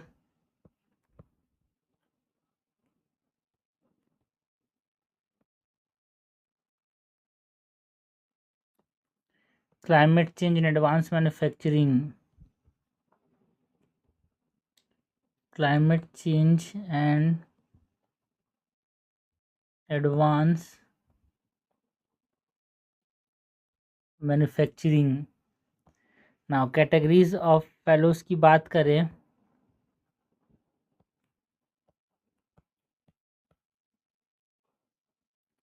जो fellows हैं उसको यहाँ पे 3 तरीके से इसने यहाँ पे कैटेगराइज किया। एक तो young researchers fellows, young research fellows जो कि अर्ली कैरियर्स में हैं, एक सीनियर रिसर्च फेलोज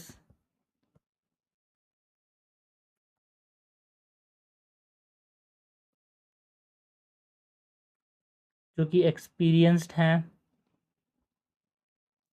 एंड एक रिसर्च चेयर जो कि रिकॉग्नाइज्ड लीडर्स हैं, उनको यहाँ पे कैटेगराइज किया गया।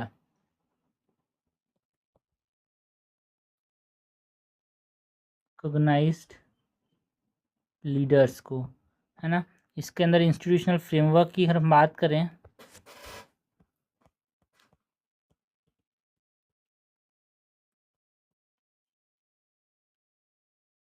तो जो लीड इनिशिएटिव है और लीड इंस्टीट्यूशंस जो हैं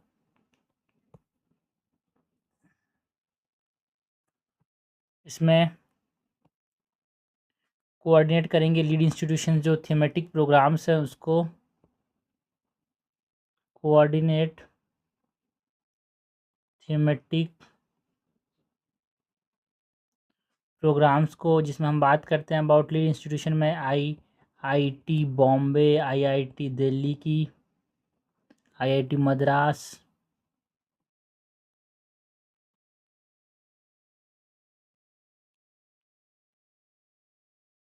आईआईटी कानपुर, है ना, IIT Hyderabad,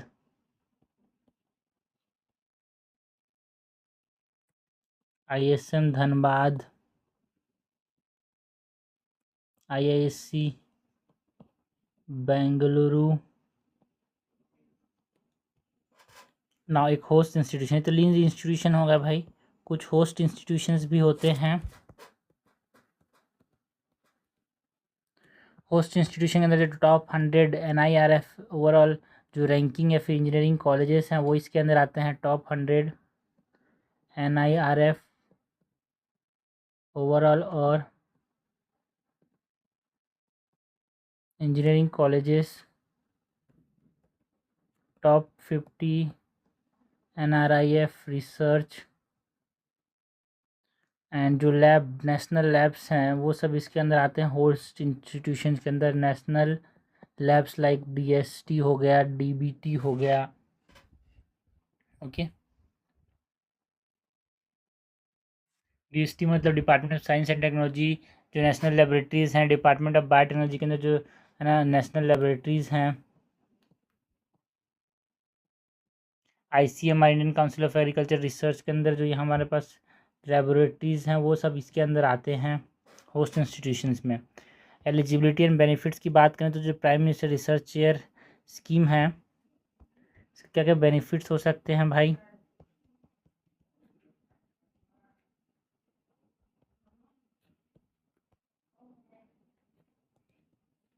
eligibility and benefits के अंदर जो इंडियन नेशनल्स हैं वो इसके लिए एलिजिबल हैं।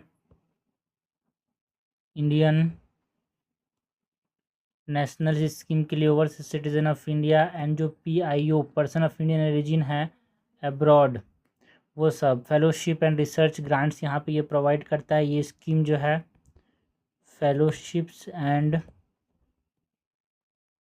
Research grant, access to advance lab infrastructure. यार ये जो स्कीम है ये एक्सेस प्रोवाइड करते to advance lab infrastructure.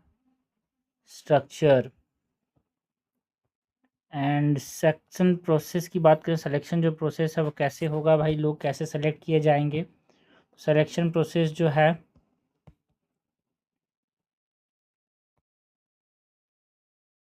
Is overseen by empowered committee यार, एंड जो प्रिंसिपल साइंटिफिक एडवाइज़र हैं वो उसको चेयर करेंगे। Overseen by an empowered committee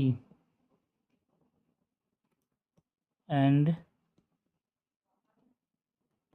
chaired by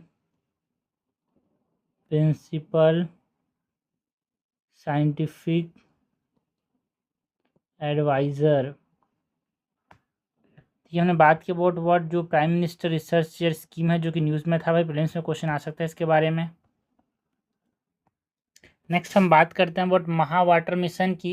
ये जो महा वाटर मिशन है मतलब अनुसंधान नेशनल रिसर्च फाउंडेशन जो ANRF है एंड जो मिनिस्ट्री ऑफ जल शक्ति है उसने यहाँ पे लॉन्च किया महा, that is mission for advancement in high impact areas water mission, जिसने एक तरह से innovation and startup in water sector को ये प्रमोट करने के लिए लॉन्च किया गया था इसको। महा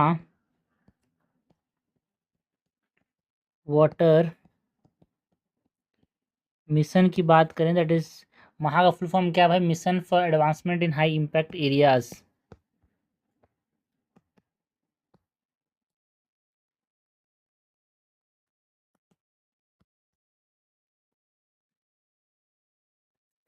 तो कॉन्टेक्स्ट एंड लॉन्च की बात करें सो जो ANRF है दैट इज़ अनुसंधान नेशनल रिसर्च फाउंडेशन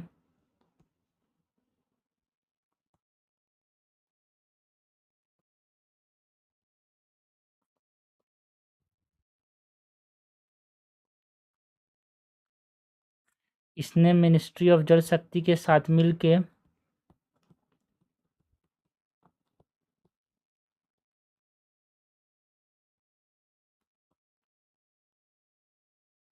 ये लॉन्च किया था भाई to promote innovation and startups in water sector. Objective क्या है इसका? महावासन वाटर मिशन का ऑब्जेक्टिव क्या है? Accelerate innovation and technology development, accelerate innovation and technology development. ये रिसर्च ड्रिवन सॉल्यूशन है for water scarcity. Research driven solution है फॉर वाटर मतलब वाटर सिक्योरिटी को मेंटेन करना है भाई। Transition from laboratory to the field development की बात करता है ये। Transition from laboratory to field development, है ना, जो लोकल एकेडमिया जो है, इंडस्ट्री है, स्टार्टअप है, उनके साथ कोलैबोरेट करने की बात करता है। Collaboration among academia, industry and startups. तरह से ये scalable and localise sustainable solution provide करने की बात करता है। वाटर से रिगार्डिंग, वाटर स्केर्सिटी के regarding, scalable and localise sustainable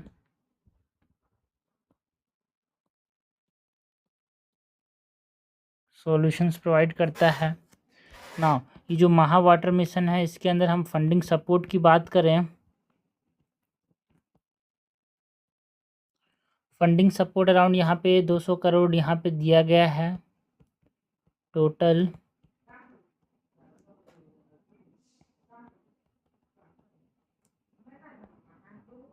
total outlay के अंदर 200 करोड़ देने की बात की गई है ओवर 5 ईयर्स यार, and up to 20 crore per project for consortia, up to 20 crore rupees, 20 crore per project for कंसोर्शिया।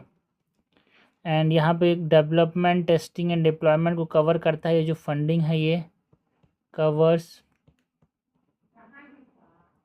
Development, testing and deployment. इसके अंदर महा वाटर मिशन के अंदर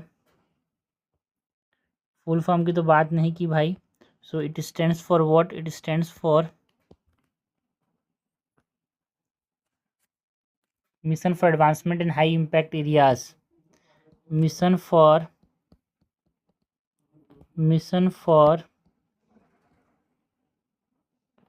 advancement in high impact areas. यहाँ पे 5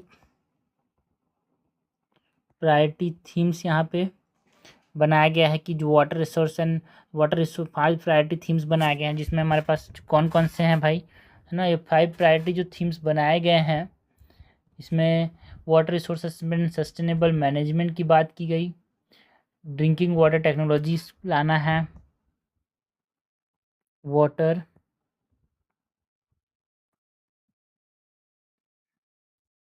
रिसोर्स असेसमेंट एंड मैनेजमेंट एक प्रायोरिटी है।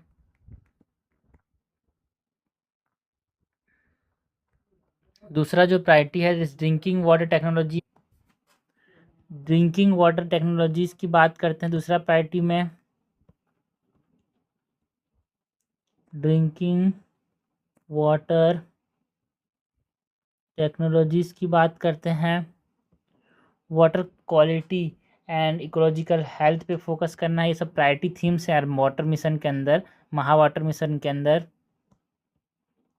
Water quality and ecological health, water use efficiency and circular economy पे फोकस करना है। Water use efficiency and circular economy पे फोकस करना है। लास्टली जो हमारे पास प्रायोरिटी थीम है, it is climate resilience and adaptation.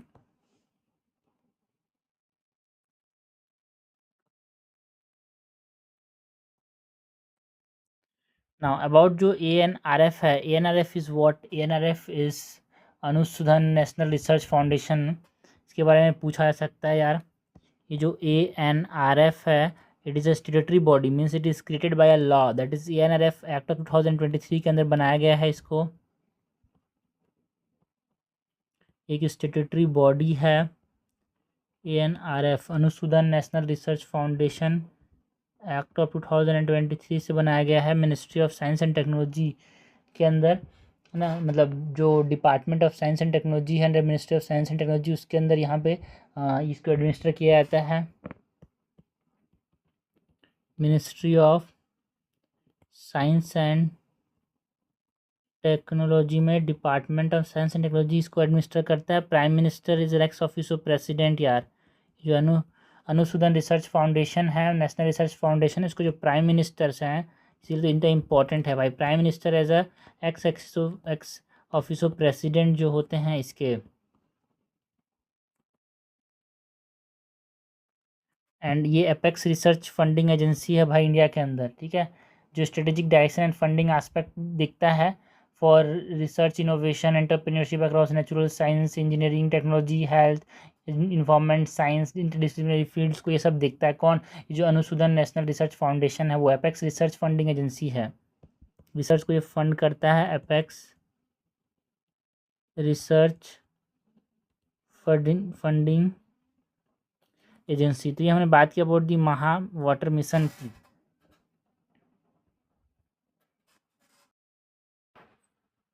Next बात करते हैं about India Vietnam BrahMos missile deal की। अभी वियतनाम के जो प्रेसिडेंट हैं वो इंडिया आए थे, तो इन्होंने यहाँ पे ये जो डील किया है,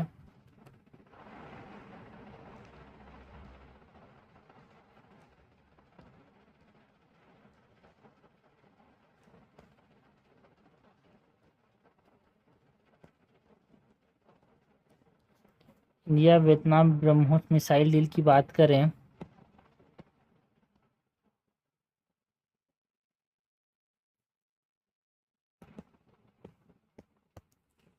तो कॉन्टेक्स्ट क्या है भाई।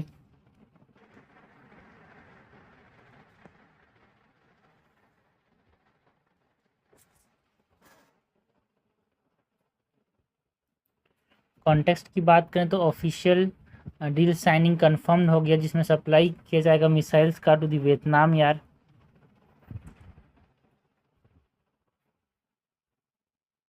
Official deal signing is confirmed, supply of missiles to Vietnam. की रीजनल पार्टनर्स की बात करें तो यहाँ पे फिलीपींस एंड इंडोनेशिया है भाई। इस रीजन में हमारे पास जो पार्टनर नेशंस हैं उसकी बात करें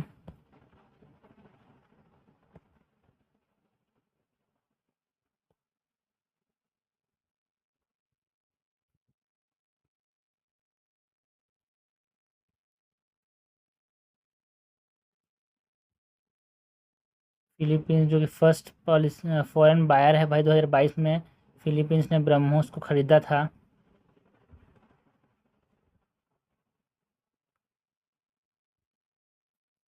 है ना, यहाँ पे अराउंड $375 मिलियन का कॉन्ट्रैक्ट हुआ था।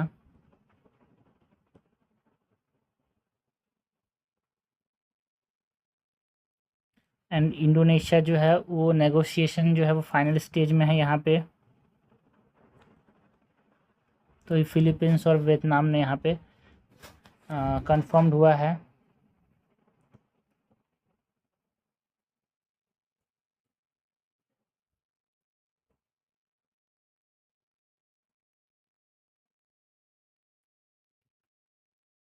सिग्निफिकेंस क्या है भाई, जो India Vietnam BrahMos missile deal है इसका, it strengthen the ASEAN engagement यार।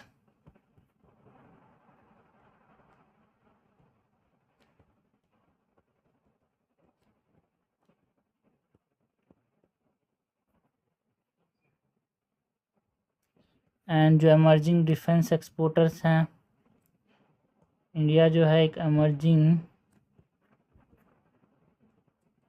डिफेंस एक्सपोर्टर है। इंडो पैसिफिक मैरीटाइम सिक्योरिटी की बात करते हैं भाई, इसलिए बहुत ज़रूरी है ये जो India Vietnam BrahMos missile deal है।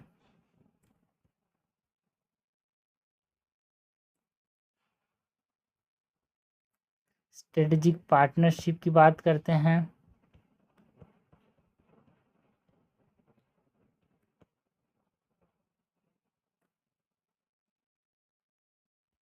नेक्स्ट यहाँ पे जो ब्रह्मोस मिसाइल है उसके बारे में बात करें तो ब्रह्मोस मिसाइल के बारे में थोड़ा सा बात करते हैं यार।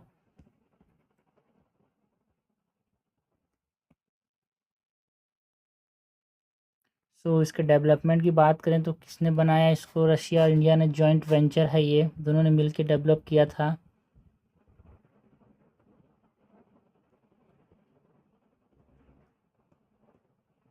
इंडिया,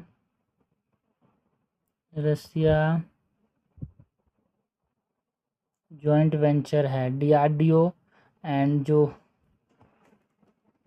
डीआरडीओ इंडिया का डीआरडीओ एंड जो एनपीओ मशीनो स्ट्रीनिया, ये रशिया का दोनों ने मिलकर बनाया था। It is name after Brahmaputra and Moskva river जो कि रशिया में है, named after Brahmaputra and Moskva river. Technical specifications की बात करें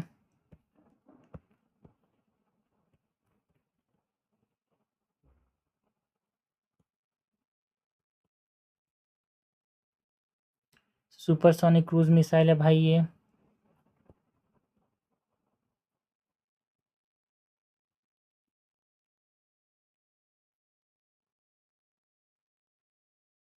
इसका स्पीड अराउंड 2.8 to 3 मैक तक चला जाता है।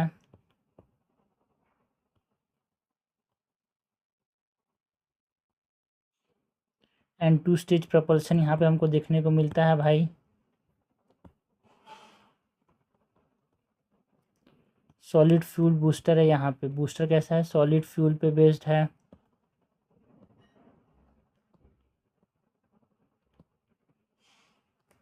एंड इसमें लिक्विड फ्यूल रैमजेट इंजन का इस्तेमाल किया गया है।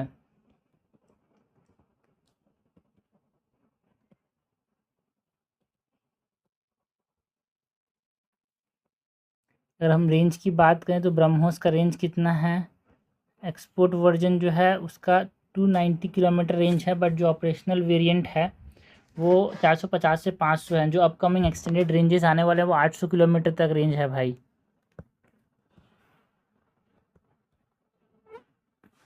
रेंज के अंदर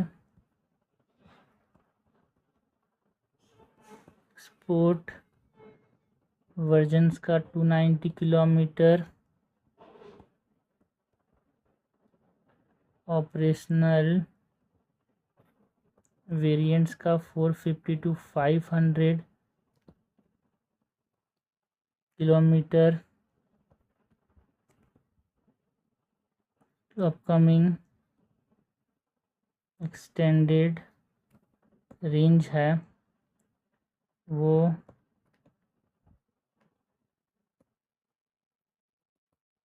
800 किलोमीटर तक है। ऑपरेशनल फ्लेक्सिबिलिटी की बात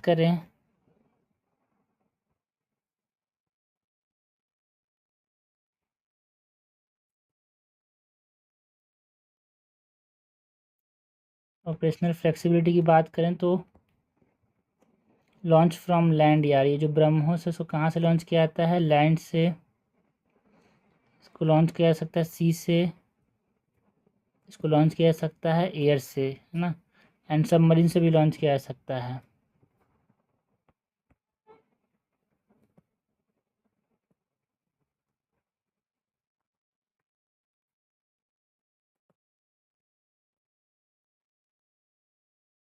सो ये सब कैपेबिलिटी रखता है। तो ये हमने बात किया about the India Vietnam BrahMos missile deal की।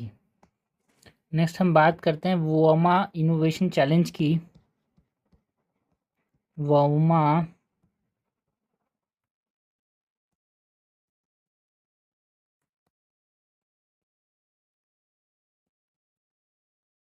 जो वोमा इनोवेशन चैलेंज है इसकी बात करें तो ये डिजिटल इंडिया बसिनी डिवीज़न जो DIBD है ना, एन है, DIBD जो मिनिस्ट्री ऑफ इंफॉर्मेशन टेक्नोलॉजी के अंदर आता है, ministry of electronics and information technology के अंदर। उसने current AI and Kalpa impact के साथ मिलकर लॉन्च किया था। क्यों लॉन्च किया था भाई? टू प्रमोट एक तरह से development of open source multilingual and first जो वाइस फर्स्ट एआई सॉल्यूशन बनाना है अंडर सब रीजन्स के लिए, उसको देखते हुए ववोमा मिशन लॉन्च किया गया था और किया गया है। अब ववोमा मिशन की बात करें, सबसे पहले तो ओवरव्यू की बात करेंगे यार।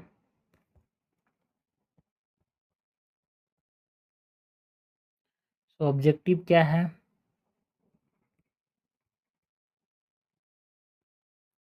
Open source AI solution develop करना है।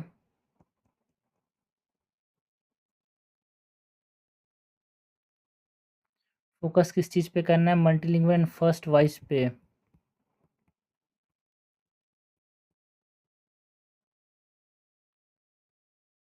मल्टीलिंगुअल एंड वॉइस फर्स्ट पे फोकस करना है। टारगेट किस चीज़ को करता है ये वोमा मिशन जो है? It target under sub regions.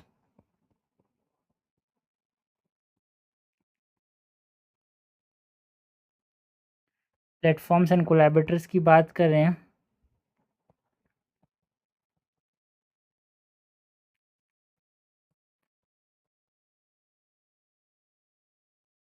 तो जो ऑर्गेनाइजर्स हैं उसमें कौन कौन है?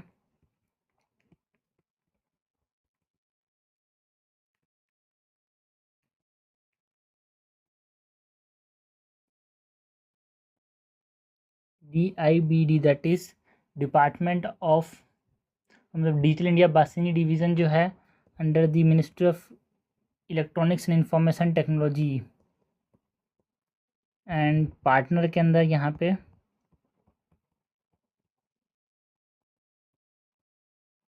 Current AI and Kalpa impact, ये इसके पार्टनर्स रहे हैं। इसका बेस जो है वो सुनो सूत्रा एआई डिवाइस से बनेगा यार। मतलब जो बिल्ट है सुनो सूत्रा के ऊपर, जो कि प्लेटफॉर्म है यहाँ पे, है ना। इंडिया एआई इम्पैक्ट समिट के अंदर अनवील किया गया था इसको, सुनो सूत्रा को, है ना। एक multilingual first voice first open source जो कि एआई रेफरेंस डिवाइस को यहाँ पे हैंडल करता है ना। बासिनी एंड करंट एआई ने बनाया था इसको, तो ये इसका बेस है सुनो सूत्रा एआई डिवाइस। फोकस एरिया क्या क्या है भाई हमारे पास? वोमा इनोवेशन चैलेंज का फोकस एरियाज की बात करें तो ये लैंग्वेज एसेसिबिलिटी के ऊपर ध्यान देगा।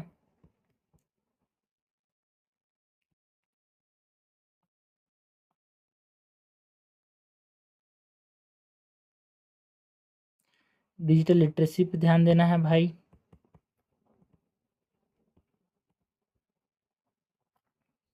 एआई मॉडल ऑप्टिमाइजेशन पे ध्यान देगा ये।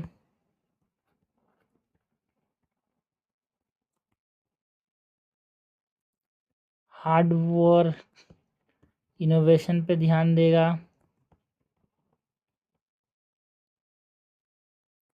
एंड डिप्लॉयमेंट रेडी एप्स, इन सब चीज़ पे फोकस करता है ये जो वोमा इनोवेशन चैलेंज है।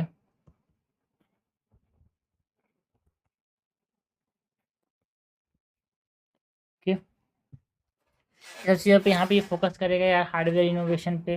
पार्टिसिपेंट्स के अंदर यहाँ पे हम बात करते हैं बट स्टार्टअप्स, एमएसएमईज, है ना, रिसर्चर्स यहाँ पे पार्टिसिपेंट सपोर्ट प्रोवाइड करेंगे।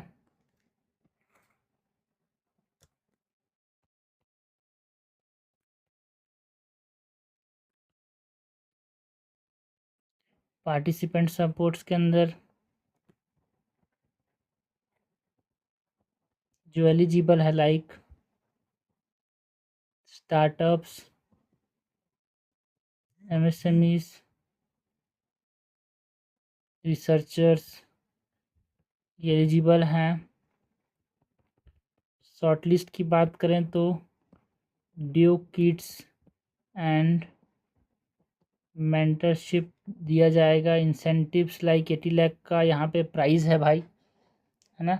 Worth 80 lakhs and deployment opportunities हैं गवर्नमेंट डिपार्टमेंट के साथ, है ना। 20 शॉर्ट लिस्टेड टीम्स यहाँ बनाया गया है जिसको developer kit, platform access, technical mentorship मिलेगा। इसमें स्टार्टअप्स, एमएसएमईज एंड रिसर्चर्स आते हैं।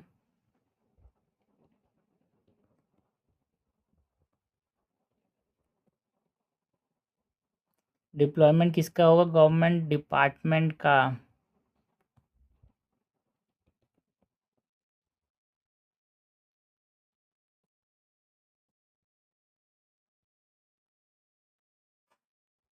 एप्लीकेशन की बात करें भाई, जो वोमा चैलेंज है,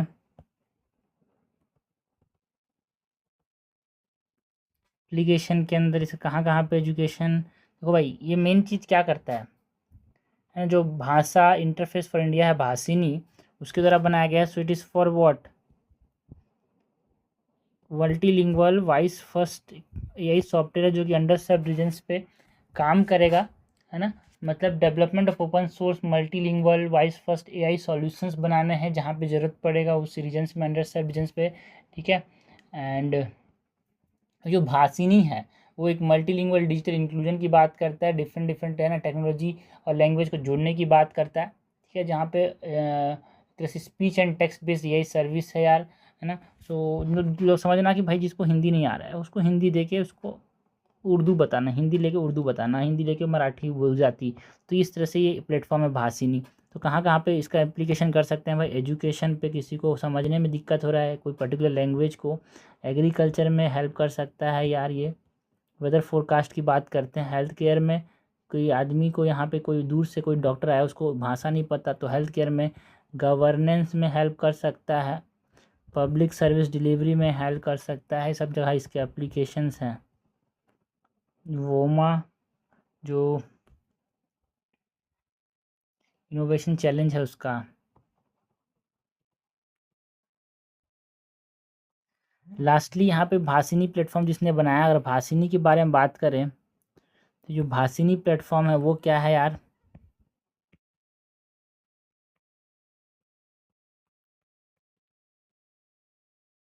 तो भाषिनी एक नेशनल डिजिटल इंक्लूजन इनिशिएटिव है। भाषिनी का फुल फॉर्म क्या है भाई? भाषिनी इस भाषा interface for India.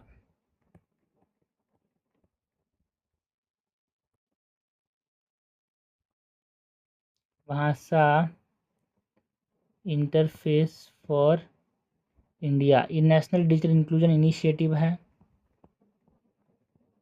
National digital inclusion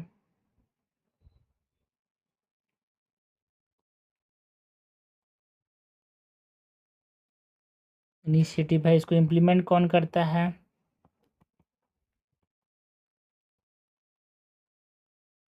implementation कौन करता है? National hub for language technology, national hub for language technology NHLT इसको इम्प्लीमेंट करता है। ये कौन कौन से सर्विसेज प्रोवाइड करता है? सर्विसेज के अंदर speech and text AI। Scale की बात करें सो ये 36 टेक्स्ट एंड 23 वॉइस लैंग्वेजेस को सपोर्ट करता है।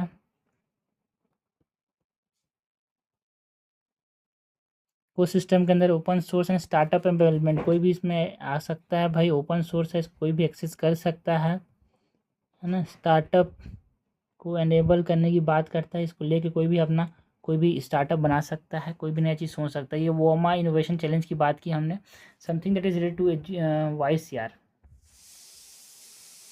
नेक्स्ट हम बात करते हैं Rudram to air to surface missile की।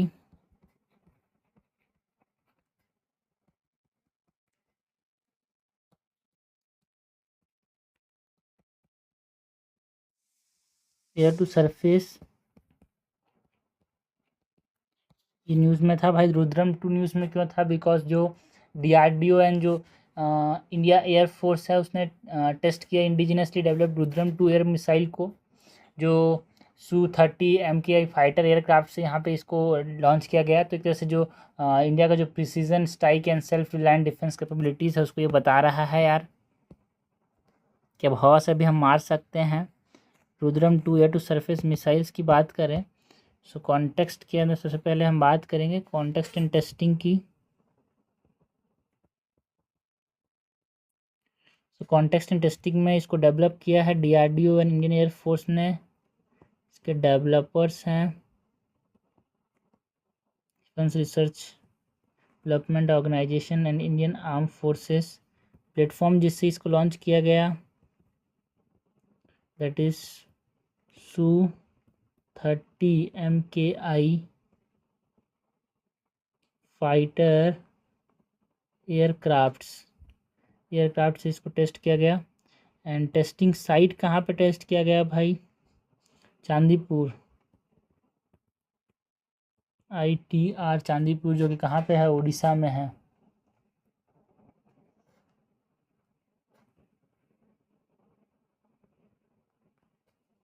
नाउ इसके अंदर जो टेक्निकल स्पेसिफिकेशंस हैं उसकी अगर हम बात करें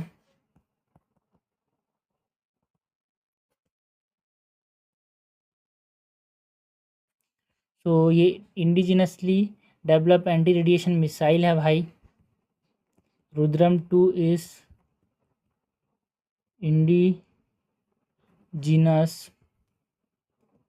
anti radiation air to surface missile है, एंटी रेडिएशन मिसाइल है। ठीक है, एंटी रेडिएशन मिसाइल के लेज़र से बच सकता है ये। इसका रेंज की बात करें तो अप्रॉक्सीमेटली 300 किलोमीटर तक इसका रेंज है। स्पीड की बात करें तो किस स्पीड से ट्रैवल कर सकता है भाई? मैक 3 मतलब 5.5, मतलब ये हाइपरसोनिक है भाई। ठीक है, अभी हमने ब्रह्मोस की बात की थी, तो जो ब्रह्मोस है ना भाई, इसकी स्पीड की बात करें तो जो हो भाई ये सुपरसोनिक है। ठीक है, इससे भी ज़्यादा स्पीड है किसका? रुद्रम 2 का। ये 2.8 से 3 के बीच में है, तो ये सुपरसोनिक क्रूज मिसाइल। बट ये 5.5 है भाई, रुद्रम 2 का 5.5 है, तो ये हाइपरसोनिक है। सो हाइपर इस सुपर से भी ऊपर यार। ठीक है, स्पीड के बाद अगर हम बात करें, इसको डेवलपर जो है रिसर्च सेंटर इमार्ट ने, RCI ने इसको डेवलप किया था।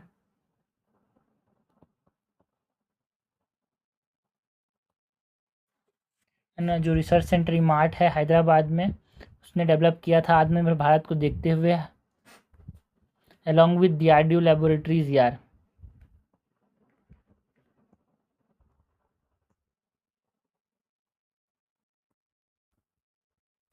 ना अगर हम इसके मिशन एंड रोल की बात करें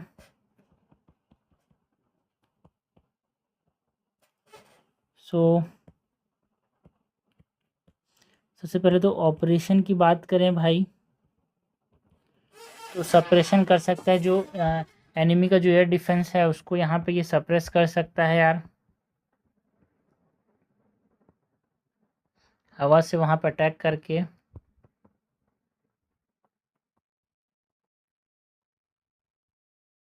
ठीक है,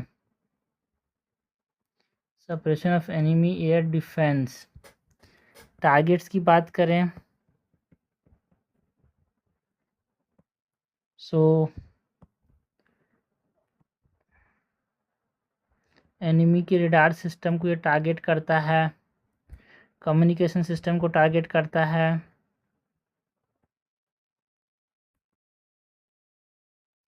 रेडियो फ्रीक्वेंसी सिस्टम को टारगेट करता है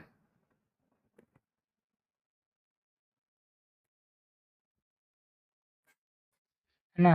प्रिसीजन स्ट्राइक कर सकता है। वैसे कैपेबिलिटीज़ की बात करें, रुद्रम 2 की कैपेबिलिटीज़ की बात करें तो ये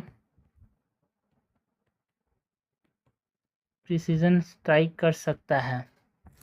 जो रुद्रम मिसाइल फैमिली से बिलोंग करता है ये रुद्रम 2 जो है,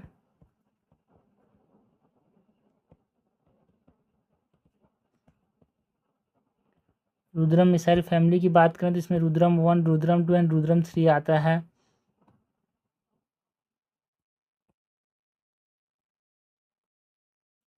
रुद्रम 1, रुद्रम 2 एंड रुद्रम 3।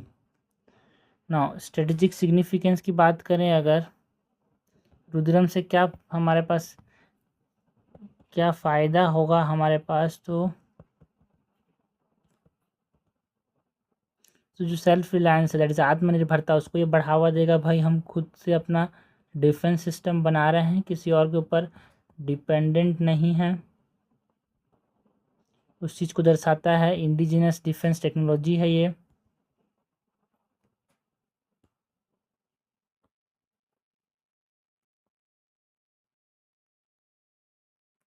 एंड ये जो प्रिसीजन स्ट्राइक कैपेबिलिटीज़ हैं उसको इन्हांस करेगा भाई रुद्रम।